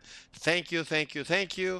I'm a bit tired. It's about to get 3 a.m. here, so I'm gonna go to sleep, then go to work, but I will keep streaming.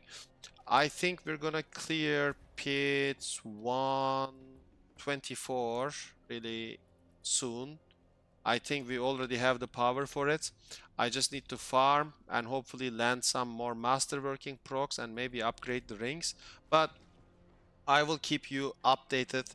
Thank you so much for everything. And basically, I wish you all the best of luck. I will do weaver carries also so we can farm together.